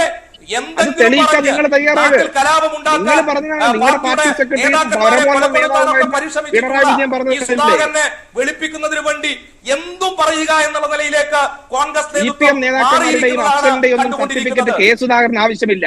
അതുകൊണ്ട് അമ്മാതിരി വർത്താനൊന്നും പറയണ്ട. കെ സുധാകരനെ സംബന്ധിച്ച് കേരളത്തിലെ ജനങ്ങൾക്കറിയാം. കേരളത്തിലെ കോൺഗ്രസ് പ്രവർത്തകർ അഞ്ചേറ്റ് അദ്ദേഹം മുന്നോട്ട് പോകുന്നുണ്ട് എങ്കിൽ ഈ പറഞ്ഞ CPM നേതാക്കന്മാരുടെയും ഇനി ചാനൽ ചർച്ചയിൽ വന്നിരിക്കുന്ന അഫ്സലിന്റെയും ഗുഡ് സർട്ടിഫിക്കറ്റിന്റെ ആവശ്യമൊന്നും കെ സുധാകരനെ സംബന്ധിച്ചില്ല. അതുകൊണ്ട് ഒരു തരത്തിലും അദ്ദേഹത്തെ വേട്ടയാടാൻ ഈ നാളെ ഇതുവരെയും ഈ നാട്ടിലെ ജനങ്ങൾ അനുവദിച്ചില്ല. അതിനകത്ത് വളരെ കൃത്യമായി ഇന്ന് ഹൈക്കോടതിയുടെ ഭാഗത്ത് ഉൾപ്പെടേണ്ട വിധി അത് അദ്ദേഹത്തിന് കരുത്ത് പകരുന്നത് തന്നെയാണ്. ഒരു സംശയം ഞങ്ങളെ സംബന്ധിച്ചില്ല. സുധാകരന് സർട്ടിഫിക്കറ്റ് കൊടുക്കാനും തീരുമാനിച്ചിട്ടില്ല ഷമ്മാസെ. നിങ്ങളുടെ സർട്ടിഫിക്കറ്റ് ഞങ്ങൾക്ക് ഞാൻ ഇടപെടുകയാണ്. സർട്ടിഫിക്കറ്റിന്റെ കാര്യം പിന്നീടാകാം. ശ്രീ ജേക്കബ് ജോർജ് കൂടി ചേരുകയാണ്. ശ്രീ ജേക്കബ് ജോർജ്, താങ്കൾ ആ സമയത്ത് മാധ്യമപ്രവർത്തനവുമായി ബന്ധപ്പെട്ട് തലസ്ഥാനത്തുണ്ടായിരുന്നയാളാണ്, ആ സമയത്ത് ഉണ്ടായിരുന്നയാളാണ്. അപ്പോൾ അന്ന് തൊട്ട് ഈ ഒരു വെടിയുണ്ട വലിയ വിവാദമായി മാറുകയാണ്. ഏത് സമയത്തും EP-യും സുധാകരനും തമ്മിൽ കൊമ്പ് കോർക്കുന്ന സമയത്ത് EP-യുടെ ശരീരത്തിൽ തുളഞ്ഞു കയറിയിരിക്കുന്ന ഈ വെടിയുണ്ടയും ചർച്ചാ വിഷയമായി വരും. അത് സുധാകരൻ പരിഹാസത്തിന് വേണ്ടിയാണ് ഉപയോഗിക്കുന്നതെങ്കിലും ഒരു ജീവിക്കുന്ന രക്തസാക്ഷി എന്നുള്ള ഒരു ഇമേജ് പാർട്ടിയിൽ പോലും ഉണ്ടാക്കി കൊടുക്കുവാൻ കഴിഞ്ഞതാണല്ലോ EP-ക്ക്. ഇതിപ്പോൾ തിരിച്ചടിയായിട്ടുണ്ടോ EP ജയരാജന്? ഞാനതിൻ്റെ ആദ്യ അവസാനം കണ്ടതെന്ന് പറഞ്ഞാൽ വെടിവെക്കുന്നത് കണ്ടൊന്നുമല്ല, അത് ഞാൻ റിപ്പോർട്ട് ചെയ്തയാളാണ്. അന്ന് ഇന്ത്യ ടുഡേയിൽ ഇത് സംബന്ധിച്ച് ഞാൻ വിശദമായി പഠിച്ച് റിപ്പോർട്ട് ചെയ്തതാണ്. അന്ന് ഞാൻ തിരുവനന്തപുരത്താണെങ്കിലും ഇന്ത്യ ടുഡേ മലയാളം എഡിഷൻ്റെ ലേഖകൻ എന്ന നിലയ്ക്ക് കേരളം മുഴുക്കുകയും എൻ്റെ പ്രവർത്തന മേഖലയായിരുന്നു. അതിൽ പ്രധാനം എനിക്ക് അന്ന് കണ്ണൂർ, സംഭവബഹുലമായ കണ്ണൂർ രാഷ്ട്രീയം, അന്ന് കേരള രാഷ്ട്രീയം തന്നെ വളരെ സംഭവബഹുലമായ 91 ഈ കെ കരുണാകരൻ അധികാരത്തിൽ വരുന്നു, സംഭവബഹുലമായ അദ്ദേഹത്തിൻ്റെ സ്ഥാനം തെറിക്കുന്നു, അതുപോലെയുള്ള രാഷ്ട്രീയ സംഭവ വികാസങ്ങൾ. അതേ സമയത്ത് തന്നെ കണ്ണൂരിൽ രക്തരൂക്ഷിതമായ ബോംബേർ ഉണ്ടായത്, വിപ്ലവമുണ്ട്, ഒരു വലിയ അക്രമ രാഷ്ട്രീയം, രക്തച്ചൊരിച്ചിലിൻ്റെ രാഷ്ട്രീയം ഉണ്ടായത് ആ സമയത്താണ്. അതിൻ്റെ പശ്ചാത്തലത്തിലാണ് ഇത് സംഭവം നടന്നത്. ഇതിനകത്ത് EP ജയരാജൻ്റെ കഴുത്തിൽ ഇപ്പോഴും വെടിയുണ്ടയുണ്ട് എന്നുള്ളതൊരു സത്യമാണ്, ഒരു മെഡിക്കൽ സത്യമാണ്, യാതൊരു സംശയമില്ല. അദ്ദേഹത്തിന് രാജധാനിയിലെ 1995 ഏപ്രിൽ 12 വെളുപ്പാങ്കാലത്ത് വാഷ് ബേസിനിലെ മുഖം കഴുകിക്കൊണ്ടിരുന്നപ്പോഴാണ് വെടിയേറ്റത്. വിക്രം ചാലിൽ ശശി, പിന്നീട് പേട്ട ദിനേശൻ എന്നീ 2 പേരായിരുന്നു പ്രതികൾ. അവർ ട്രെയിനിൽ നിന്ന് ചാടി രക്ഷപ്പെടുകയായിരുന്നു. അങ്ങനെ അതൊക്കെ കേസിൽ അവർ പ്രതിയാകുകയൊക്കെ ചെയ്തു. ഇതൊക്കെ അന്ന് നടന്ന ഒരു ക്രിമിനൽ സംഭവമാണ്. ഞാൻ അതിനകത്തെ ആരൊക്കെയാണ് എന്തൊക്കെയാണെന്നൊന്നും പറയുന്നില്ല, അതിൻ്റെ രാഷ്ട്രീയം വിശദീകരിക്കുന്നില്ല. ഈ താങ്കൾ പറഞ്ഞു ശരീരത്തിൽ വെടിയുണ്ടയുമായി ജീവിക്കുന്നയാളാണ് ജയരാജൻ എന്ന്. പക്ഷേ ഈ സുധാകരൻ ആവർത്തിച്ച് പറയുന്നുണ്ട്, അതൊരു പരിഹാസം കൂടി അതിനകത്തുണ്ട്, ഒരു മെഡിക്കൽ ബോർഡ് മുമ്പാകെ താങ്കൾ വരൂ തെളിയിക്കൂ എന്ന്. ആ ചോദ്യം തന്നെ ഒരു നീചമായ ചോദ്യമാണ് പറയുന്നത്. ആ വെല്ലുവിളി എന്തുകൊണ്ട് ഏറ്റെടുക്കും? ആ ചോദ്യം തന്നെ ഒരു സുഖമുള്ള ചോദ്യമല്ല. അതങ്ങനെ ചോദിക്കേണ്ട, അതൊരു വെല്ലുവിളിയുടെ ചോദ്യമാണ്. ആ ചോദ്യം ശരിക്കും രാഷ്ട്രീയമല്ല എന്ന് തന്നെയാണ്. ഒരാളെ ജയരാജൻ അതിന് തിരിച്ചു പറയുന്ന കാര്യം ഇപ്പോൾ ഈ അടുത്തിടെ നടത്തിയ ഒരു പ്രസ്താവന, നമുക്ക് പോലും ആ വിഷയത്തിലേക്ക് കടക്കണം എന്ന് എനിക്ക് തോന്നുന്നില്ല. കാരണം EP ജയരാജൻ അദ്ദേഹത്തിന് വളരെയധികം ക്ഷീണമുണ്ട്, വളരെയധികം പ്രശ്നങ്ങളുണ്ട്. ഈ വെടിയുണ്ട അകത്തിരിക്കുന്നത് കൊണ്ട് തന്നെ അതിൻ്റേതായ ദൗർബല്യങ്ങൾ ഏറെയുണ്ട്. അതുമായിട്ട് ജീവിക്കുന്ന രാഷ്ട്രീയ പ്രവർത്തനം നടത്തുന്ന ഒരാളാണ് അദ്ദേഹം. എനിക്ക് കണ്ണൂരിലെ പല സംഭവവികാസങ്ങളും നേരിട്ടറിയാം. അതുകൊണ്ടാണ് ഞാൻ ഈ പറയുന്നത്. എൻ്റെ പശ്ചാത്തലം എനിക്കറിയാം, പല നേതാക്കന്മാരെയും എനിക്കറിയാം, RSSൻ്റെയും കോൺഗ്രസിൻ്റെയും CPMൻ്റെയും പല നേതാക്കളെ എനിക്ക് നേരിട്ടറിയാം. ഈ സുധാകരന് പങ്കാളിത്തമുണ്ട്, അതാണല്ലോ. ഞാൻ ആ വിഷയത്തിലേക്ക് കടക്കുന്നില്ല. പക്ഷേ ഇതിൻ്റെ അകത്തൊരു പ്രശ്നം, 2 FIRൻ്റെ കാര്യം ഞാനിവിടെ തുടങ്ങിയപ്പോൾ ചർച്ച ചെയ്തുകൊണ്ടിരുന്നത്. 2 FIR, ഒരു FIR എന്ന് പറയുന്നത് കേരളത്തിൽ നടന്ന ഗൂഢാലോചന, രണ്ടാമത്തെ സംഭവം ക്രിമിനൽ ആക്ടിവിറ്റിയാണ്. ആ ക്രിമിനൽ ആക്ടിവിറ്റിയാണ് രാജധാനി എക്സ്പ്രസ്. അത് ചണ്ഡീഗഡിലേക്ക് പാർട്ടി കോൺഗ്രസിന് പോയ CPM നേതാക്കൾ അവർക്ക് തിരിച്ച് ടിക്കറ്റ് ബുക്ക് ചെയ്തിരുന്നു. പിണറായി വിജയൻ ആ ട്രെയിനിൽ വരേണ്ടതായിരുന്നു. അതാണ് ഇതിനകത്തെ പ്രധാനപ്പെട്ട കാര്യം. പിണറായി വിജയൻ ആ ട്രെയിനിൽ വരേണ്ടതായിരുന്നു. പക്ഷേ അദ്ദേഹം അതിന് മടക്കയാത്ര ബോംബെ വഴി കേരളത്തിലേക്കുള്ള വിമാനം കയറി. അവിടെയാണ് EP ജയരാജൻ തീവണ്ടിയിൽ കയറിയത്. അതുകൊണ്ടാണ് EP രാജന് വെടിയേറ്റത്. അല്ലെങ്കിൽ അത് പിണറായി വിജയനെ ലക്ഷ്യമാക്കിയായിരുന്നു ആ 2 പേർ കയറിയത്. അവരുടെ കയ്യിൽ 2 പേരുടെ കയ്യിലും തോക്കുണ്ടായിരുന്നു. അവർ വെടിയുതിർത്തതും പിണറായിയെ ലക്ഷ്യമാക്കിയായിരുന്നു അവർ പോയിരുന്നത്. പക്ഷേ പിണറായിയെ കണ്ടു കിട്ടിയില്ല. അവസാനം EP രാവിലെ വെളുപ്പാങ്കാലത്ത് വെച്ച് കിട്ടി, വെടിവെക്കുകയായിരുന്നു. അതാണ്. 2 പേരും RSSകാരായിരുന്നു. അപ്പോൾ അല്ലല്ല, RSSന്റെ ഫുൾ ടൈം പ്രവർത്തകരല്ല. അവർ സാധാരണ അടിയും പിടിയും തല്ലുമൊക്കെ നടക്കുന്നത് സാധാരണ ലോക്കൽ കക്ഷികളായിരുന്നു. അവർ RSSന് വേണ്ടി ചിലപ്പം ആക്രമണം നടത്താൻ പോയിട്ടുണ്ടാവും. വാടക കക്ഷികളായിരുന്നു, വാടകയ്ക്കെടുത്തവരാണ്, വാടക ഗുണ്ടകൾ എന്ന് RSSകാരാണ് എന്ന രീതിയിലായിരുന്നുവല്ലോ നിങ്ങൾ പറഞ്ഞിരുന്നത്. അങ്ങനെയാണല്ലോ, RSSകാരായിരുന്നു. അവർക്കെന്ത് സുധാകരനുമായിട്ട് ബന്ധം വരാനാണെന്ന് മഞ്ജുഷനോടാണോ ചോദ്യം? അതോ അല്ല, RSSകാരാണെന്ന് ഇവിടെ പറഞ്ഞത് അഫ്സലാണ്. എനിക്ക് RSSകാരാണെങ്കിൽ എന്താ RSSകാർക്കും CPMകാരും തമ്മിൽ വൈരാഗ്യം ഉണ്ടായിക്കൂടെ? ഈ പറഞ്ഞ പോലെ ഇവർ ഇപ്പം നടത്തുന്ന അഡ്ജസ്റ്റ്മെന്റ് പണ്ടേ ഉണ്ടോ? അന്നേരം ഇപ്പൊ CPM RSS തമ്മിലുള്ള അന്തർധാര മുമ്പേ ഈ പറയപ്പെട്ട ഞാൻ ചോദിച്ചാൽ ഇപ്പോൾ ഈ വിക്രം ചാലിൽ ശശിക്കും അതുപോലെ തന്നെ പേട്ട ദിനേശനും സുധാകരനുമായിട്ട് എന്ത് ബന്ധമാണ് ഉള്ളത്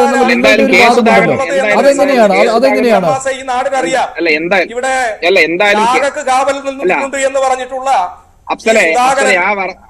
അല്ല എന്റെ അങ്ങനെ ആ കഥ പറയണ ഞാൻ പറഞ്ഞുതരാം. ശാഖക്ക് കാവൽ നിന്ന പിണറായി വിജയൻ ഉൾപ്പെടെ സുധാകരനുമായിട്ടാണോ മത്സരിച്ച കഥയെന്ന് ഞാൻ പറഞ്ഞുതരാം.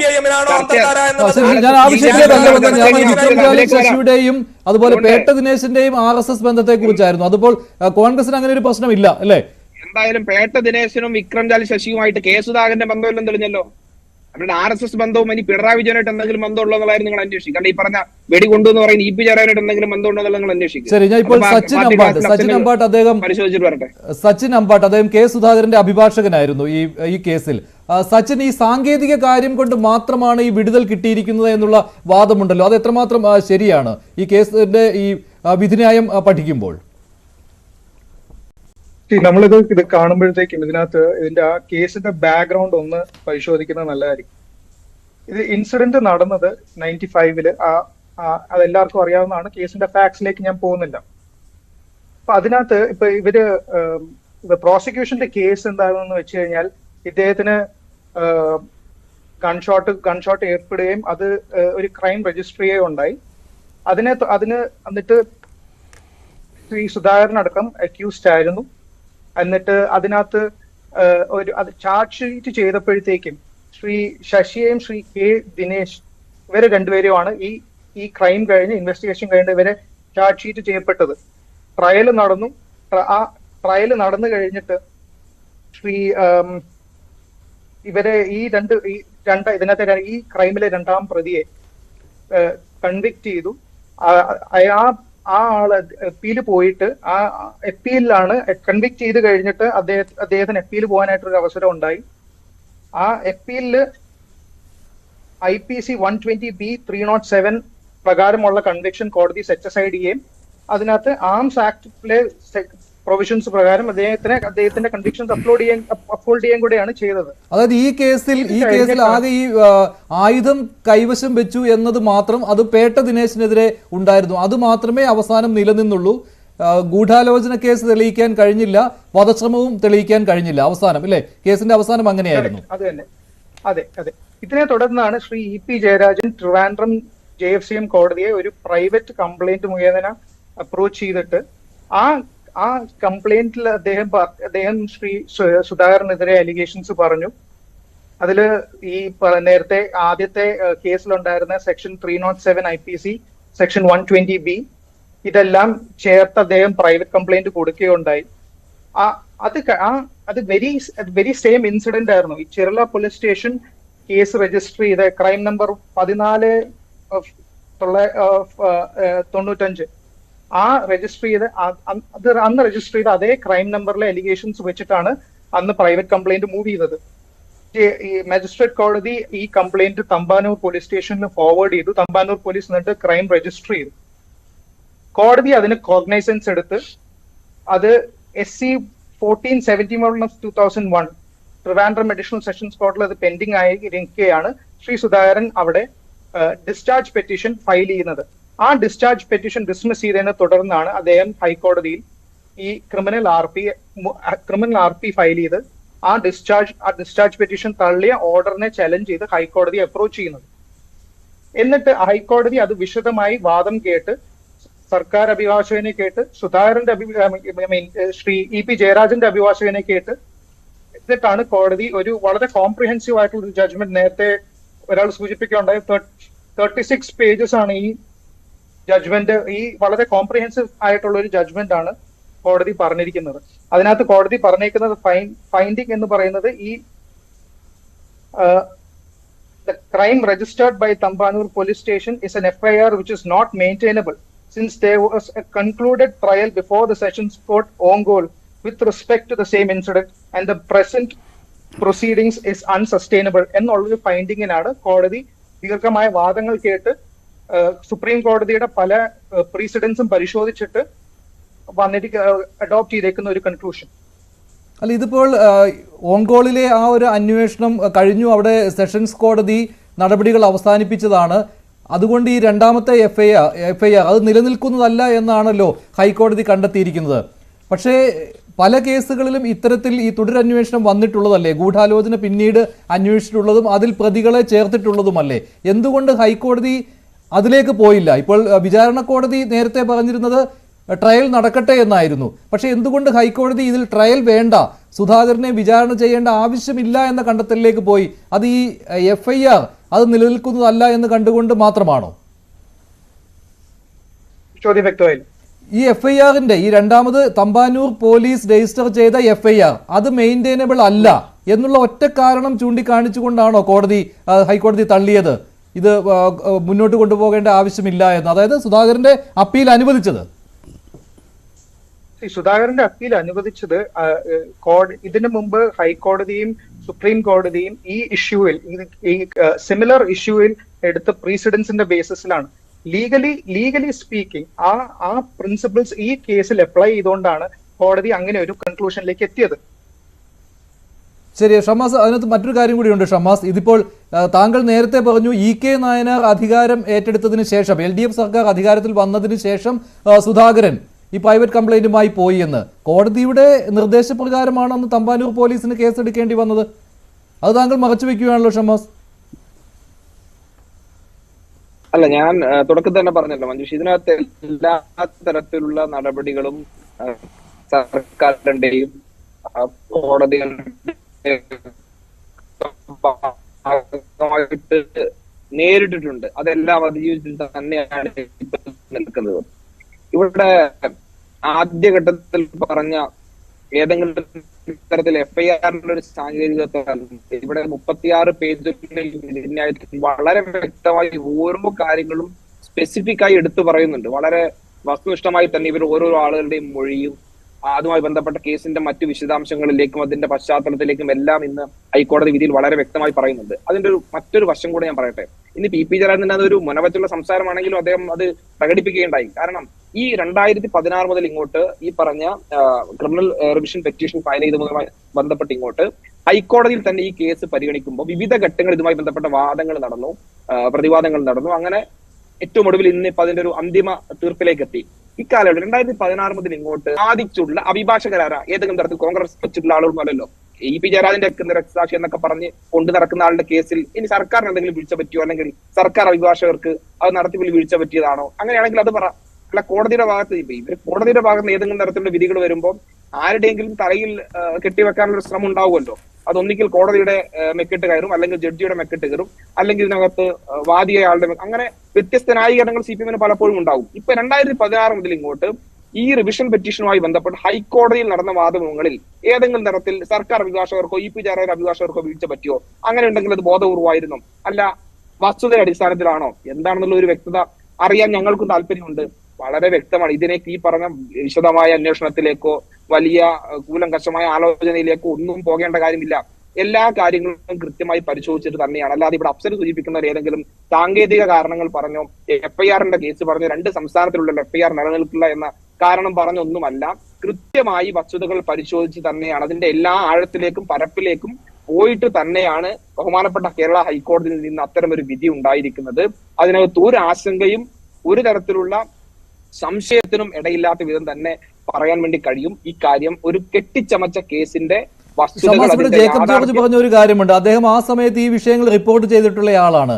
സുധാകരൻ ഇത്തരമൊരു ആരോപണം ഉന്നയിക്കുന്നത്, മെഡിക്കൽ ബോർഡിന്റെ മുന്നിലേക്ക് വരാൻ ജയരാജനെ വെല്ലുവിളിക്കുന്നത് അത് നീചമായ ഒരു കാര്യമാണ് എന്നാണ്.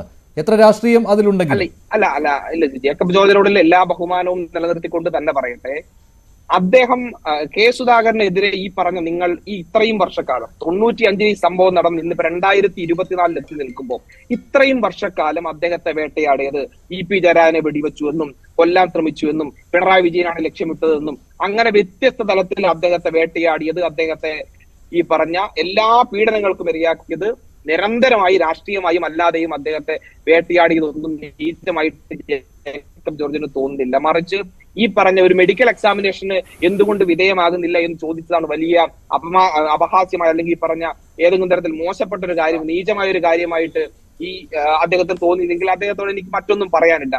വളരെ ന്യായമായ ഒരു സംശയം മഞ്ജുഷാണെങ്കിലും അതിനകത്ത് ആ ചോദ്യത്തിൽ സുധാകരന്റെ അത്തരം ഒരു വെല്ലുവിളിയിൽ എന്തെങ്കിലും ഒരു പോരായ്മ ഉള്ളതായിട്ട് ഞങ്ങൾക്കാർക്കും തോന്നിയിട്ടില്ല. അത് കേൾക്കുന്ന വേറെ ആർക്കും പലപ്പോഴും ഈ പറഞ്ഞ CPM നേതാക്കന്മാർ തന്നെ പരസ്പരം പറഞ്ഞിട്ടുണ്ട്, എന്നാ പിന്നെ അങ്ങനെ എന്തിന് ശരിക്കും വെടിയുണ്ട ഇല്ലേ, ഇദ്ദേഹത്തിന് വെടിയുണ്ട ഏറ്റിട്ടില്ലേ? അതിനകത്തൊരു സംശയം CPM നേതാക്കന്മാർക്ക് പോലും ഉണ്ടെന്നേ, പിന്നെന്തിനാ ഞങ്ങൾക്കില്ലാതിരിക്കുന്നത്? അതൊന്ന് വെരിഫൈ ചെയ്യാൻ എന്താണ് തടസ്സം, സാങ്കേതികമായി എന്താണ് തടസ്സം എന്ന് ഞങ്ങൾക്ക് മനസ്സിലാകുന്നില്ല. ഏതെങ്കിലും തരത്തിൽ അതിനകത്ത് എന്താണ് അതിന്റെ ബുദ്ധിമുട്ട്? ഞങ്ങളൊക്കെ സ്വാഭാവികമായി അങ്ങനെ ഒരു ആരോപണം തിരിച്ച് കെ സുധാകരനെതിരെയാണ്. അതൊരു രാഷ്ട്രീയം മാത്രമല്ല. കാരണം ആ സംഭവ വികാസങ്ങൾ ഫോളോ ചെയ്യുമ്പോൾ രണ്ടുപേർ രഹസ്യമായിട്ട് ട്രെയിനിൽ കയറുന്നു, ഫോളോ ചെയ്യുന്നു, രാവിലെ വാഷ് ബേസിൽ മുഖം കഴുകുന്ന സമയത്ത് വെടിയുതിർക്കുന്നു, അവിടെ നിന്ന് അപകടകരമായ രീതിയിൽ ചാടി രക്ഷപ്പെടുന്നു, പരുക്കേൽക്കുന്നു, രക്ഷപ്പെടാൻ ശ്രമിക്കുന്നു, പിന്നെ പിടിയിലാകുന്നു, അവരുടെ മൊഴി വരുന്നു.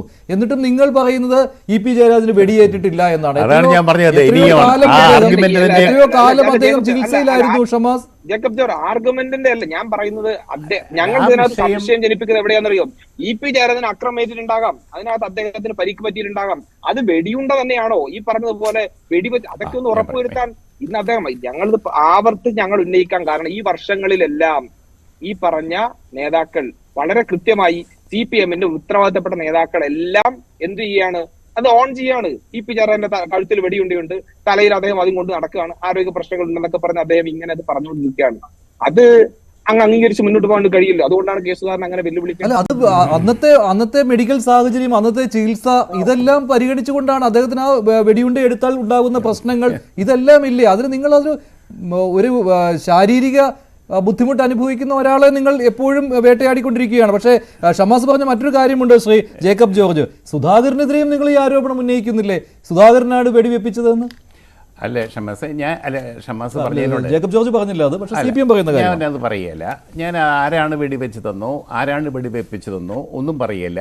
പക്ഷേ ഇ പി ജയരാജനെ വെടിയേറ്റിട്ടില്ല, അദ്ദേഹം കഴുത്തിൽ വെടിയുണ്ടയുമായിട്ടല്ല ജീവിക്കുന്നത് എന്ന അത് ഒരാക്ഷേപമാണ്. ആ ആക്ഷേപത്തോട് എനിക്ക് യോജിപ്പില്ല. ഇ പിക്കെന്ന് വെടിയേറ്റതാണ്, മരിച്ചു പോകേണ്ടതായിരുന്നു, വെടിവയ്പ്പിൽ കൊല്ലപ്പെടേണ്ടതായിരുന്നു. ആ 2 പ്രതികളെ ആന്ധ്രാപ്രദേശിൽ ഓങ്കോൾ എന്ന സ്ഥലത്ത് വെച്ച് പോലീസ് പിടിച്ചതാണ്. ഇനിയും ബഹുമാനപ്പെട്ട ഷമാസ് പറയുന്നത് ആ വെടിയുണ്ട തന്നെ ഉണ്ടോയെന്ന് സംശയമാണ്. എൻ്റെ ഷമാസേ, സുധാകരൻ പറഞ്ഞത് അലിഞ്ഞു പോയിട്ടുണ്ടാവുമെന്നാണ്. ഞാൻ പറയട്ടെ മഞ്ജുഷേ, 2 തോക്കാണ്. ഞാൻ പറയട്ടെ, ഞാൻ ഒരു പത്രപ്രവർത്തകന്റെ വേർഷൻ കേക്ക്. 2 പിസ്റ്റലാണ് മേടിച്ചത്. ഒന്ന് വളപട്ടണത്തെ ഒരു പ്ലൈവുഡ് ഫാക്ടറിയുടെ ഉടമസ്ഥൻ്റെ, ഒത്തിരിയും പ്ലൈവുഡ് ഫാക്ടറികളുണ്ട്, നമ്മൾ അറിയപ്പെടുന്ന പ്ലൈവുഡ് ഫാക്ടറി അല്ല, പക്ഷെ ഒരു വലിയ പ്ലൈവുഡ് ഫാക്ടറിയുടെ ഉടമസ്ഥൻ്റെ കയ്യിലിരുന്ന തോക്കാണ് മേടിച്ചത്. അതിന് എത്ര കാശ് കൊടുത്തത് എന്ന് വരെ എനിക്കറിയാം.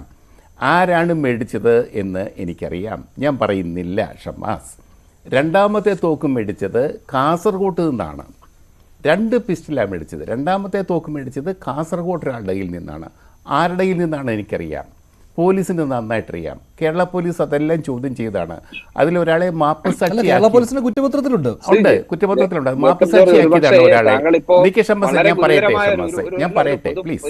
അപ്പോ ഈ 2 തോക്കും മേടിച്ച് ഈ 2 പ്രതികൾ ശശിയും ദിനേശിനും ഈ രാജധാനി എക്സ്പ്രസിൽ കയറി. ലക്ഷ്യമുണ്ടായിരുന്നു അവർക്ക്. അത് അവരുടെ ലക്ഷ്യമല്ല, അവരെ ഏൽപ്പിച്ച യജമാനന്മാരുടെ ലക്ഷ്യമായിരുന്നു. മഞ്ജുഷ, ഒരു കാര്യം കൂടെ ഞാൻ പറയാം.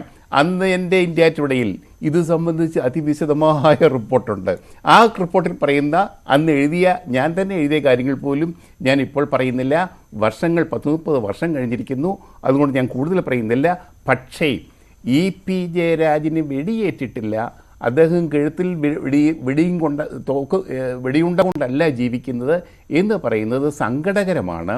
ഇ പി കേരളത്തിലെ ഒരു രാഷ്ട്രീയ പ്രവർത്തകനാണ്. വളരെയധികം ഒത്തിരി നഷ്ടപ്പെട്ട ഒരാളാണ്. അദ്ദേഹത്തെ ഇനിയും ഇങ്ങനെ കൊല്ലരുത് എന്നാണ് എൻ്റെ അഭ്യർത്ഥന. ശരി, ഷമാസിലേക്ക് വരുന്നതിന് മുമ്പ് അഫ്സൽ, ഇതിനകത്ത് ഇപ്പോൾ ഈ 29 വർഷമായിട്ടും ഈ കേസിൽ ഇ പി ജയരാജന് നീതി കിട്ടാത്ത ഒരവസ്ഥയുണ്ടല്ലോ. അങ്ങനെയാണെങ്കിൽ കേസ് നടത്തിപ്പിനെ കുറിച്ചും ആലോചിക്കേണ്ട കാര്യമുണ്ട്. ഇ പിക്ക് അത് പറയുന്നതിൽ കുറച്ച് ബുദ്ധിമുട്ടുള്ള കാര്യമാണ്. ഇപ്പോൾ താങ്കൾക്കും അത് പറയാൻ ബുദ്ധിമുട്ടായിരിക്കും. പക്ഷേ ഇതിൽ ആരും ശിക്ഷിക്കപ്പെടുന്നില്ല. ഇപ്പോൾ ഇയാളാകട്ടെ, ഈ പേട്ട ദിനേശൻ അല്ലേ, പേട്ട ദിനേശൻ പോലും പിന്നീട് കുറ്റവിമുക്തനാക്കപ്പെടുകയാണ്. ഒടുവിൽ വിക്രംചാൽ ശശി കൊല്ലപ്പെടുകയും ചെയ്തു. അപ്പോൾ ഇതിൽ യഥാർത്ഥത്തിൽ ജയരാജന് വെടിയേറ്റ സംഭവത്തിൽ ആരും ശിക്ഷിക്കപ്പെട്ടിട്ടില്ല. അഫ്സൽ,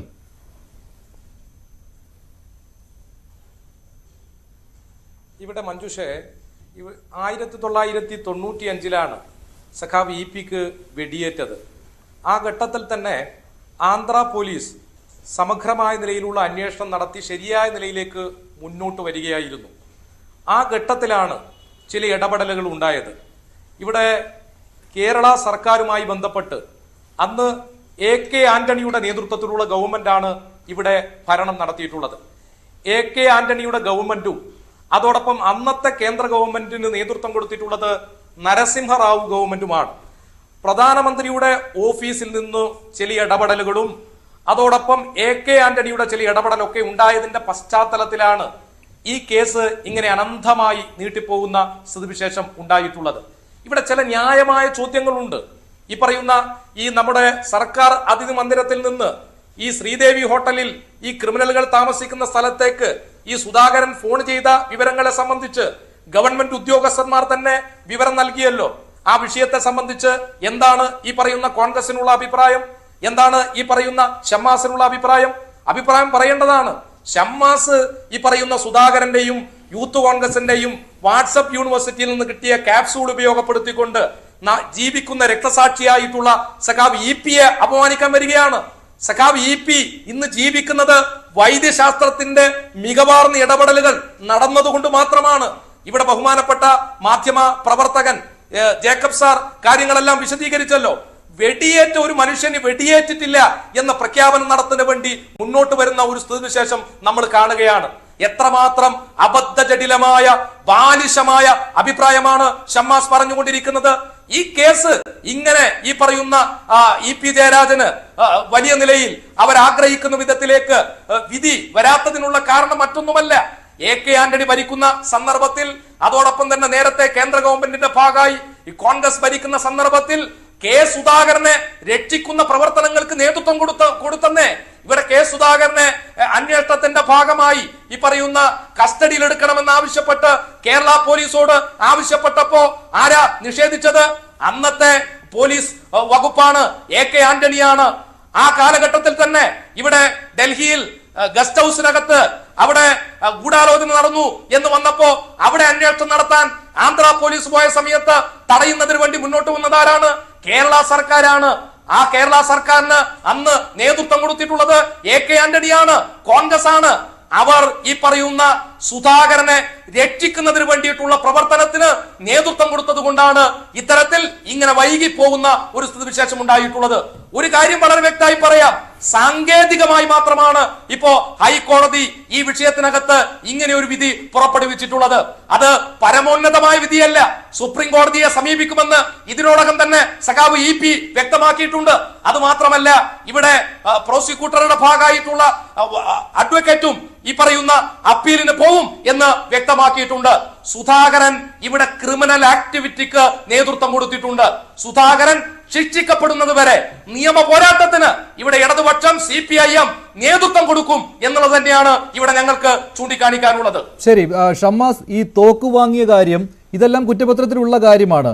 പക്ഷെ ഇതിന്റെ ഈ മെറിറ്റിലേക്ക് കോടതി കടന്നിട്ടില്ല. അതിപ്പോൾ വിധിന്യായത്തിൽ അങ്ങനെയാണല്ലോ. ഇതിൽ ഈ FIR-ന്റെ സാങ്കേതികത്വമാണ് കോടതി നോക്കിയത്. അഭിഭാഷകൻ അക്കാര്യം പറയുകയും ചെയ്തു.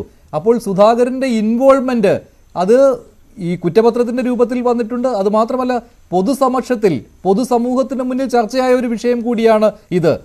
സുപ്രീം കോടതിയുണ്ട്, അങ്ങോട്ട് പോകാൻ തയ്യാറെടുത്ത് നിൽക്കുകയാണ്. എന്തായാലും EP ജയരാജൻ എന്ന് പറഞ്ഞ സ്ഥിതിക്ക് എന്തായാലും അപ്പീലിന് പോകുമെന്ന കാര്യത്തിൽ സംശയവുമില്ല.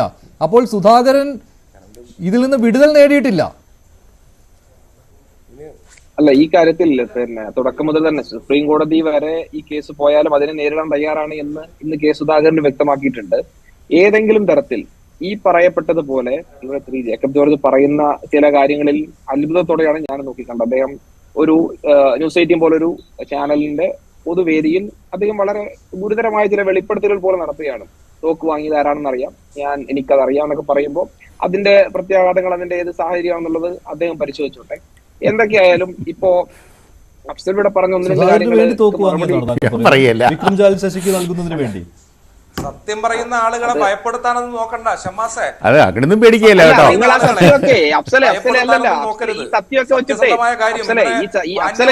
പ്രവർത്തനത്തിന് നേതൃത്വം കൊടുത്തു വരുന്ന ആളാണ്. അതെ അതെ, നിങ്ങൾക്ക് തരം പോലെ അദ്ദേഹത്തെ മാന്യനാക്കും. നിങ്ങൾക്കെതിരെ എന്തെങ്കിലും പറഞ്ഞ അദ്ദേഹത്തിന്റെ മാന്യതയൊക്കെ നിങ്ങൾ കൈ കളയുന്ന കാര്യം നമുക്കറിയാം. അതുകൊണ്ട് ഏതെങ്കിലും തരത്തില് അല്ല ആരും സഹായിക്കാൻ നിൽക്കുന്നില്ല. ഇപ്പൊ തൽക്കാലം അഫ്സൽ പറഞ്ഞല്ലോ, ഇപ്പൊ ഈ 2016 മുതൽ ഇങ്ങോട്ട് ഭരിച്ചത് എല്ലാ കാലത്തും ആന്റണിയാണോ കേരളം ഭരിച്ചത്? കെ ആന്റണിയോ കരുണാകരനോ ഒന്നും അല്ലല്ലോ. നിങ്ങൾ ഇടയ്ക്കിടയ്ക്ക് ഈ പറഞ്ഞ പോലെ മാറി മാറി ഭരിക്കുകയൊക്കെ ചെയ്തല്ലോ. അന്നൊന്നും കാണിക്കാത്ത ശുഷ്കാന്തി ഈ പറഞ്ഞ 2016 മുതൽ ഇങ്ങോട്ട് സാക്ഷാൽ പിണറായി വിജയൻ ഭരിക്കുമ്പോൾ കാണിക്കാത്ത ശുഷ്കാന്തി പിന്നെ എവിടെ ആര് കാണിക്കാനാണ്?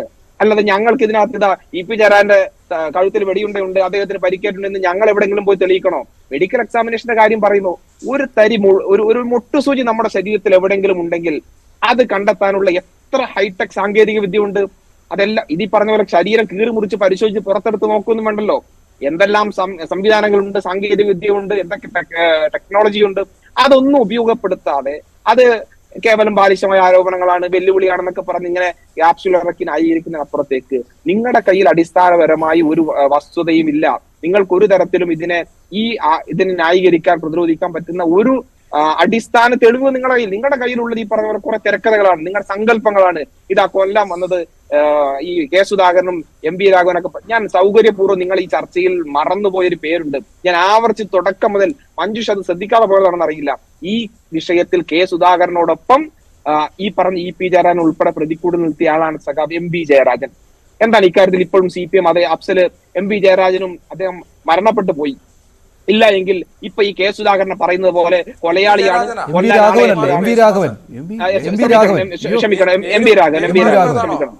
ക്ഷമിക്കണം, എം പി രാഘവൻ. അതെ, ഈ പറഞ്ഞ എം പി രാഘവന്റെ പേര് നിങ്ങൾ പറയോ? അദ്ദേഹം മരണപ്പെട്ടു പോയിട്ടില്ല എങ്കിൽ ഈ പറഞ്ഞതുപോലെ ഇന്നിപ്പോ കെ സുധാകരനെ നിങ്ങൾ കെ സുധാകരനെതിരെ വാളെടുക്കുന്നത് പോലെ എം പി രാഘവനും കൂടിയിട്ടാണ് അദ്ദേഹത്തെ ഈ പറഞ്ഞ ഒരു സുപ്രീം കോടതിയിൽ കയറണം, അദ്ദേഹത്തെ ജയിലിൽ അടക്കണം, അദ്ദേഹം കൂടെ ചേർന്നിട്ടാണ് തൈക്കാട് ഗസ്റ്റ് ഹൗസിൽ ഗൂഢാലോചന നടത്തിയത് എന്നൊക്കെ പറഞ്ഞ് നിങ്ങൾ വരുമോ എന്നറിയാം. തൈക്കാട് ഗസ്റ്റ് ഹൗസ് ഗൂഢാലോചനയാണല്ലോ ഈ കേസിലേക്ക്, ഈ കേസിന്റെ FIR-ലേക്ക് നയിച്ചതാണല്ലോ. 97 FIR-ൽ തൈക്കാട് ഗസ്റ്റ് ഹൗസ് ഗൂഢാലോചനയാണ്. പക്ഷെ അതിന്റെ വിചാരണയിലേക്ക് പോകാത്തത് ഈ സാങ്കേതിക തടസ്സം കൊണ്ടാണ്.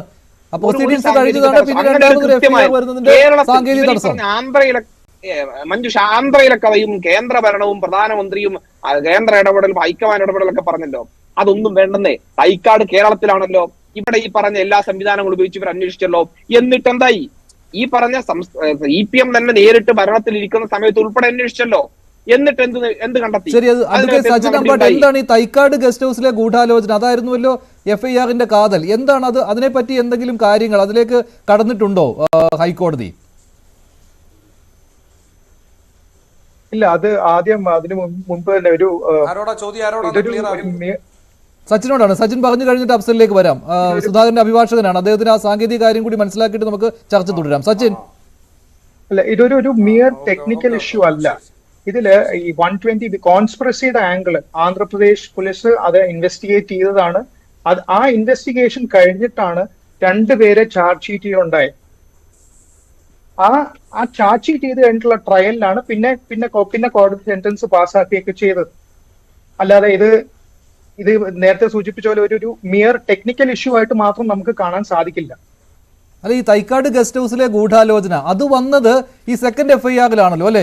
ഈ സുധാകരനെതിരെ 120B ചുമത്തിയ സമയത്താണല്ലോ ഈ തൈക്കാട് ഗസ്റ്റ് ഹൗസ് ഗൂഢാലോചനയിലേക്കുള്ള അന്വേഷണം വന്നത്.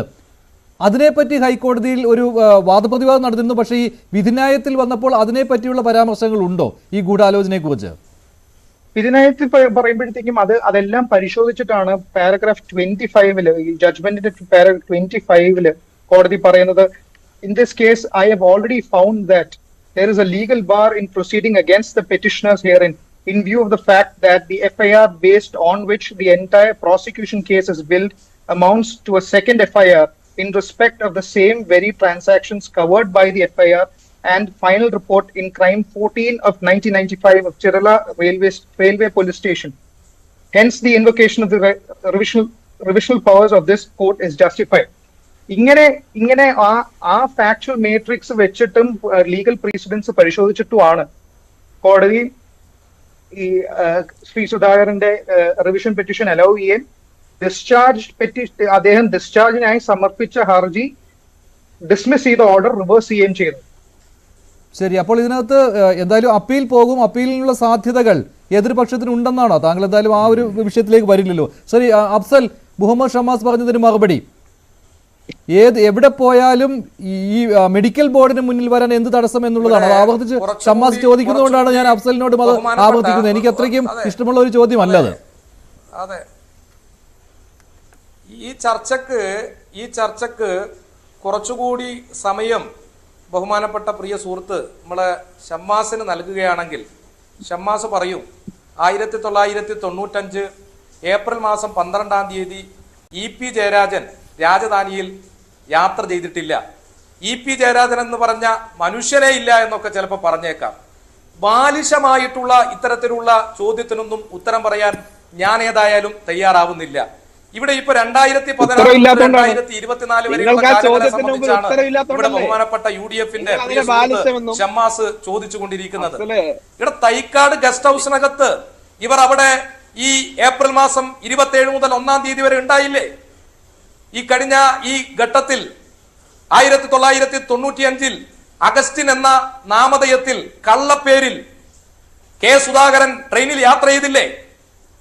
ഇവിടെ AK Antony Andhra police K സുധാകരനെ കസ്റ്റഡിയിൽ എടുക്കണമെന്ന് പറഞ്ഞ സമയത്ത് പറ്റില്ല എന്ന് പറഞ്ഞില്ലേ? ഗസ്റ്റ് ഹൗസിനകത്ത് അന്വേഷണവുമായി മുന്നോട്ട് വന്നപ്പോ തടയുന്നതിന് വേണ്ടി തയ്യാറായില്ലേ? ഇതൊക്കെ ചെയ്തിട്ട് ഇങ്ങനെയൊക്കെയുള്ള പ്രവർത്തനങ്ങൾക്ക് നേതൃത്വം കൊടുത്ത് തെളിവെല്ലാം മാച്ചു കളഞ്ഞിട്ട് ഇപ്പൊ ചോദിക്കുകയാണ് ഇപ്പൊ നിങ്ങൾ എന്ത് ചെയ്യുന്നു എന്നതിനെ സംബന്ധിച്ച്. ഇവിടെ 97-ൽ സഖാവ് EP-യെ കൊലപ്പെടുത്തുന്നതുമായി ബന്ധപ്പെട്ട ഗൂഢാലോചന കേസ് നയനാർ ഗവൺമെന്റ് അധികാരത്തിൽ വന്നപ്പോ ഏറ്റെടുത്തതല്ല കേട്ടോ ഷമ്മാസെ. ഈ പറയുന്ന തൈക്കാട് ഗസ്റ്റ് ഹൗസ് എന്ന് പറഞ്ഞാൽ ഗവൺമെന്റിന്റെ അധീനതയിലുള്ള സ്ഥലമാണ്. ആ ഗവൺമെന്റിന്റെ അധീനതയിലുള്ള സ്ഥലത്ത് കേരളത്തിൽ വെച്ച് ഗൂഢാലോചന നടന്നതുകൊണ്ട് കേരളത്തിൽ കേസ് അന്വേഷണം നടത്തണമെന്ന് കോടതിയെ EP സമീപിച്ചതിന്റെ ഭാഗമായിട്ടാണ് FIR രജിസ്റ്റർ ചെയ്തുകൊണ്ട് അന്വേഷണവുമായി മുന്നോട്ട് പോയിട്ടുള്ളത്. നിങ്ങളെ ആ ഘട്ടത്തിൽ പലരും സഹായിച്ചതിന്റെ ഭാഗമായി ഇപ്പോ ചില സന്ദർഭങ്ങളിൽ നിങ്ങൾക്ക് നിങ്ങളുടെ നേതാവിന് രക്ഷപ്പെടാൻ സാധിച്ചേക്കാം. പക്ഷേ ജനങ്ങൾക്കറിയാം ആരാണ് സുധാകരൻ എന്ന്. ജനങ്ങൾക്കറിയാം ഈ പറയുന്ന EP ജയരാജനുമായി ബന്ധപ്പെട്ട് അന്ന് നടന്ന സംഭവങ്ങളെ സംബന്ധിച്ച്. സുപ്രീം കോടതിയെ സമീപിച്ച് കൃത്യമായി സുധാകരനെ കാരാഗൃഹത്തിൽ കിടത്തുന്നത് വരെയുള്ള പോരാട്ടത്തിന് ഇടതുപക്ഷ പ്രസ്ഥാനങ്ങൾ CPIM നേതൃത്വം കൊടുക്കും. അവസാനമായി ശ്രീ ജേക്കബ് ജോർജ്, താങ്കൾ പറഞ്ഞ കാര്യങ്ങൾ താങ്കൾക്ക് ബോധ്യമുള്ള കാര്യങ്ങളാണല്ലോ അല്ലെ? ഷമ്മാസ് പറഞ്ഞു ഇങ്ങനെ ഒരു വേദിയിൽ പറഞ്ഞത് ശരിയായില്ല എന്ന്. അല്ല, ഞാൻ എഴുതിയിട്ടുള്ളതാണ് പ്രധാനമായിട്ടും. പറഞ്ഞത് ശരിയായില്ലെന്നല്ല, അതിന്റെ അല്ല, ഇന്ത്യയിൽ എഴുതിയിട്ടുള്ളതാണ്. അതിനെ ആരും ചോദ്യം ചെയ്തിട്ടില്ല, ഒരാളും ഒരു കേസും കൊടുത്തിട്ടില്ല ആരും ഇതുവരെ. അതിൻ്റെ അകത്ത് വാങ്ങിയ കാര്യം അതൊക്കെ എനിക്കറിയാവുന്ന കാര്യങ്ങളാണ്. ഇപ്പോഴും അതിൻ്റെ അകത്തെ പ്രധാന ആൾക്കാർ, ഞാൻ ആരുടെ കൂടെ ഉള്ളവരാണെന്ന് പറയുന്നില്ല, ഞാൻ അവരോടൊന്ന് സംസാരിച്ച് ക്രോസ് ചെക്ക് ചെയ്ത ശേഷമാണ് ഇവിടെ വന്നിരിക്കുന്നത്. ഞാനങ്ങനെ വെറുതെ വരത്തില്ലല്ലോ മഞ്ജുഷ്, അതാണ് ഞാൻ ഇച്ചിരി താമസിച്ചു പോയത്. എനിക്കറിയാം. ഇതിൽ പുറത്തു വരാനുള്ള കണ്ണികൾ ഇനിയും ഉണ്ടെന്നാണ് താങ്കൾ പറയുന്നത്? പുറത്തു വരാവുന്ന കണ്ണികൾ അത് പോലീസിൻ്റെ ഈ മൊഴിയെല്ലാം ഉണ്ട്. പോലീസ് തെളിവെല്ലാം എടുത്തതാണ്. പോലീസിൻ്റെ കയ്യിൽ കേരള പോലീസിലെ ഉന്നത ഉദ്യോഗസ്ഥർ ആയിട്ടുള്ള പല കാലഘട്ടങ്ങളിൽ ഉന്നത ഉദ്യോഗസ്ഥരായിട്ടുള്ളവരുടെ കയ്യിൽ ഈ മൊഴികളും ഈ തെളിവുകളും എല്ലാം ഇരിപ്പുണ്ട്. പക്ഷേ എവിടെയോ എനിക്കൊന്ന് കോടതിയിൽ പ്രോസിക്യൂട്ടർമാരുടെ ഭാഗത്തു നിന്ന് തന്നെ അലംഭാവം ഉണ്ടായിട്ടുണ്ട് ഈ കേസിൽ. EP ജയരാജൻ്റെ കേസിൻ്റെ കാര്യം ഇന്ന് അദ്ദേഹം പോലും അറിയുന്നത് TV ചാനലിൽ നിന്നാണ് എന്നാണ് ഞാൻ കേട്ടത്. അപ്പോൾ അങ്ങനെയാണ്. വക്കീലന്മാരൊന്നും പറഞ്ഞിട്ടില്ല, അതാണ് എൻ്റെ അറിവ്. അല്ല, EP-യുടെ ഒന്ന് വിളിച്ചു ചോദിച്ചോ, മഞ്ജുഷ് ഒന്ന് വിളിച്ചു ചോദിച്ചോ. EP അറിഞ്ഞിട്ടില്ല. അത് ഗുരുതരമാണ്. പക്ഷേ CP ഉദയഭാനുവിനെ പോലെയുള്ള പ്രഗത്ഭനായ ഒരു വക്കീലാണ് ഇതിൽ ഹാജരായത്. അതെ, ഉദയഭാനു അല്ലാതെ വേറെയും ചില വക്കീലന്മാരുണ്ട്. ആ ചില വക്കീലന്മാര് എങ്കിലും EP-യെ കബളിപ്പിച്ചോ എന്ന് എനിക്ക് സംശയമുണ്ട്. ഞാൻ ഇതെന്ന് കേട്ടിടത്തോളം തീർച്ചയില്ല, എനിക്ക് സംശയമുണ്ടെന്ന് ഞാൻ പറയുന്നുള്ളൂ. എന്തൊക്കെയോ സംഭവിച്ചിട്ടുണ്ട്. EP-യുടെ ഭാഗത്തെ കേസ് ശരിയാവണ്ണം ആർഗ്യൂ ചെയ്തില്ല. എന്തുകൊണ്ട് EP-യുടെ ഒരു വക്കീലിനെ വിളിച്ചിരുത്തിയില്ല മഞ്ജുഷ്? ഇവിടെ സംശയിക്കേണ്ട കാര്യമല്ലേ? ഈ കൂട്ടത്തിൽ എന്താ ഇരുത്താത്തത്? ഉദയഭാനെ കുറിച്ച് ഞാൻ കുറ്റം പറയുന്നില്ല. പക്ഷേ വേറെ ചില അഭിഭാഷകർക്ക് എന്തോ ഒരു പാളിച്ച എവിടെയോ പറ്റിയിട്ടുണ്ട്. മനഃപൂർവ്വമാണോ അല്ലയോ എന്ന് എനിക്കറിയത്തില്ല. ഇതിനകത്തൊരു പരമ്പര കൂടിയുണ്ട്. ഷമ്മാസിനതറിയാം. ആദ്യം അവിടെ സേവറി ഹോട്ടൽ കണ്ണൂരിലെ അതിന് നേരെയുള്ള ബോംബേർ, അത് കഴിഞ്ഞിട്ട് കാരാപ്പേരാവൂർ അവിടെ സുധാകരൻ്റെ ഒരു പ്രകടനം, അതിന് നേരെ നടന്ന ആക്രമണം, പിന്നീട് ആ സമയത്ത് തന്നെ നാൽപ്പാടി വാസു എന്നയാളെ കെ സുധാകരൻ്റെ ഗൺമാൻ വെടിവെച്ച് കൊല്ലുന്നു. ഓപ്പണായിട്ട് ഭയങ്കര ഭീകരമായ അന്തരീക്ഷം. ആ സമയത്ത് സുധാകരൻ്റെ അംബാസഡർ കാറിന് നേരെ 14 ബോംബ് വീഴുന്നു. 14 ബോംബ് ആൾക്കോട്ട് എറിയുകയാണ്. ആ ഒരു സാഹചര്യം, അതിനുശേഷമാണ് ഈ സംഭവം ഉണ്ടായത് എന്നും കൂടി ആ പരമ്പരയായിട്ട് ഞാൻ പറയുന്നത് മാത്രമേ ഉള്ളൂ. അതിനുശേഷമാണ് ഈ വെടിവെപ്പുണ്ടായത്. ഇ പിക്കെതിരെയുള്ള വെടിവെപ്പ് അത് വെടിയേറ്റതാണ്. ഇ പിയുടെ കഴുത്തിൽ ഇപ്പോഴും വെടിയുണ്ട്. പക്ഷേ താങ്കൾ പറയുന്ന മറ്റൊരു കാര്യം ഗുരുതരമാണ്. ഈ കേസ് നടത്തിപ്പ് ശരിയായ രീതിയിൽ പോയില്ല, നടത്തിയിട്ടില്ല. അത് ഞാൻ ഉറപ്പിച്ച് പറയാം എന്നാണ് എൻ്റെ അറിവ്. ശരി, ഞാൻ അഫ്സൽ ഉണ്ടെങ്കിൽ അഫ്സൽ ഉണ്ടോ? ഇല്ല, കട്ട് ചെയ്തു. ശരി, എന്തായാലും ഈ വിഷയം ഇനിയും തുടരും. കാരണം ഇത് സുപ്രീം കോടതിയിലേക്ക് പോവുകയാണല്ലോ. സർക്കാർ സ്വാഭാവികമായിട്ടും ഇതിൽ അപ്പീൽ പോകും എന്നുള്ള കാര്യം ഉറപ്പാണ്. കാരണം ഇ പി ഇന്ന് പറഞ്ഞിട്ടുണ്ട് സർക്കാർ ഇതിൽ അപ്പീൽ പോകണമെന്ന്. നന്ദി ചർച്ചയിൽ പങ്കെടുത്ത എല്ലാവർക്കും. ഇന്നത്തെ ചോദ്യം ഇതായിരുന്നു: ഇ പി ജയരാജൻ വധശ്രമ കേസിൽ കെ സുധാകരനെ കുടുക്കിയതോ? അതെ എന്ന് 82% പ്രേക്ഷകർ, അല്ല എന്ന് 14%.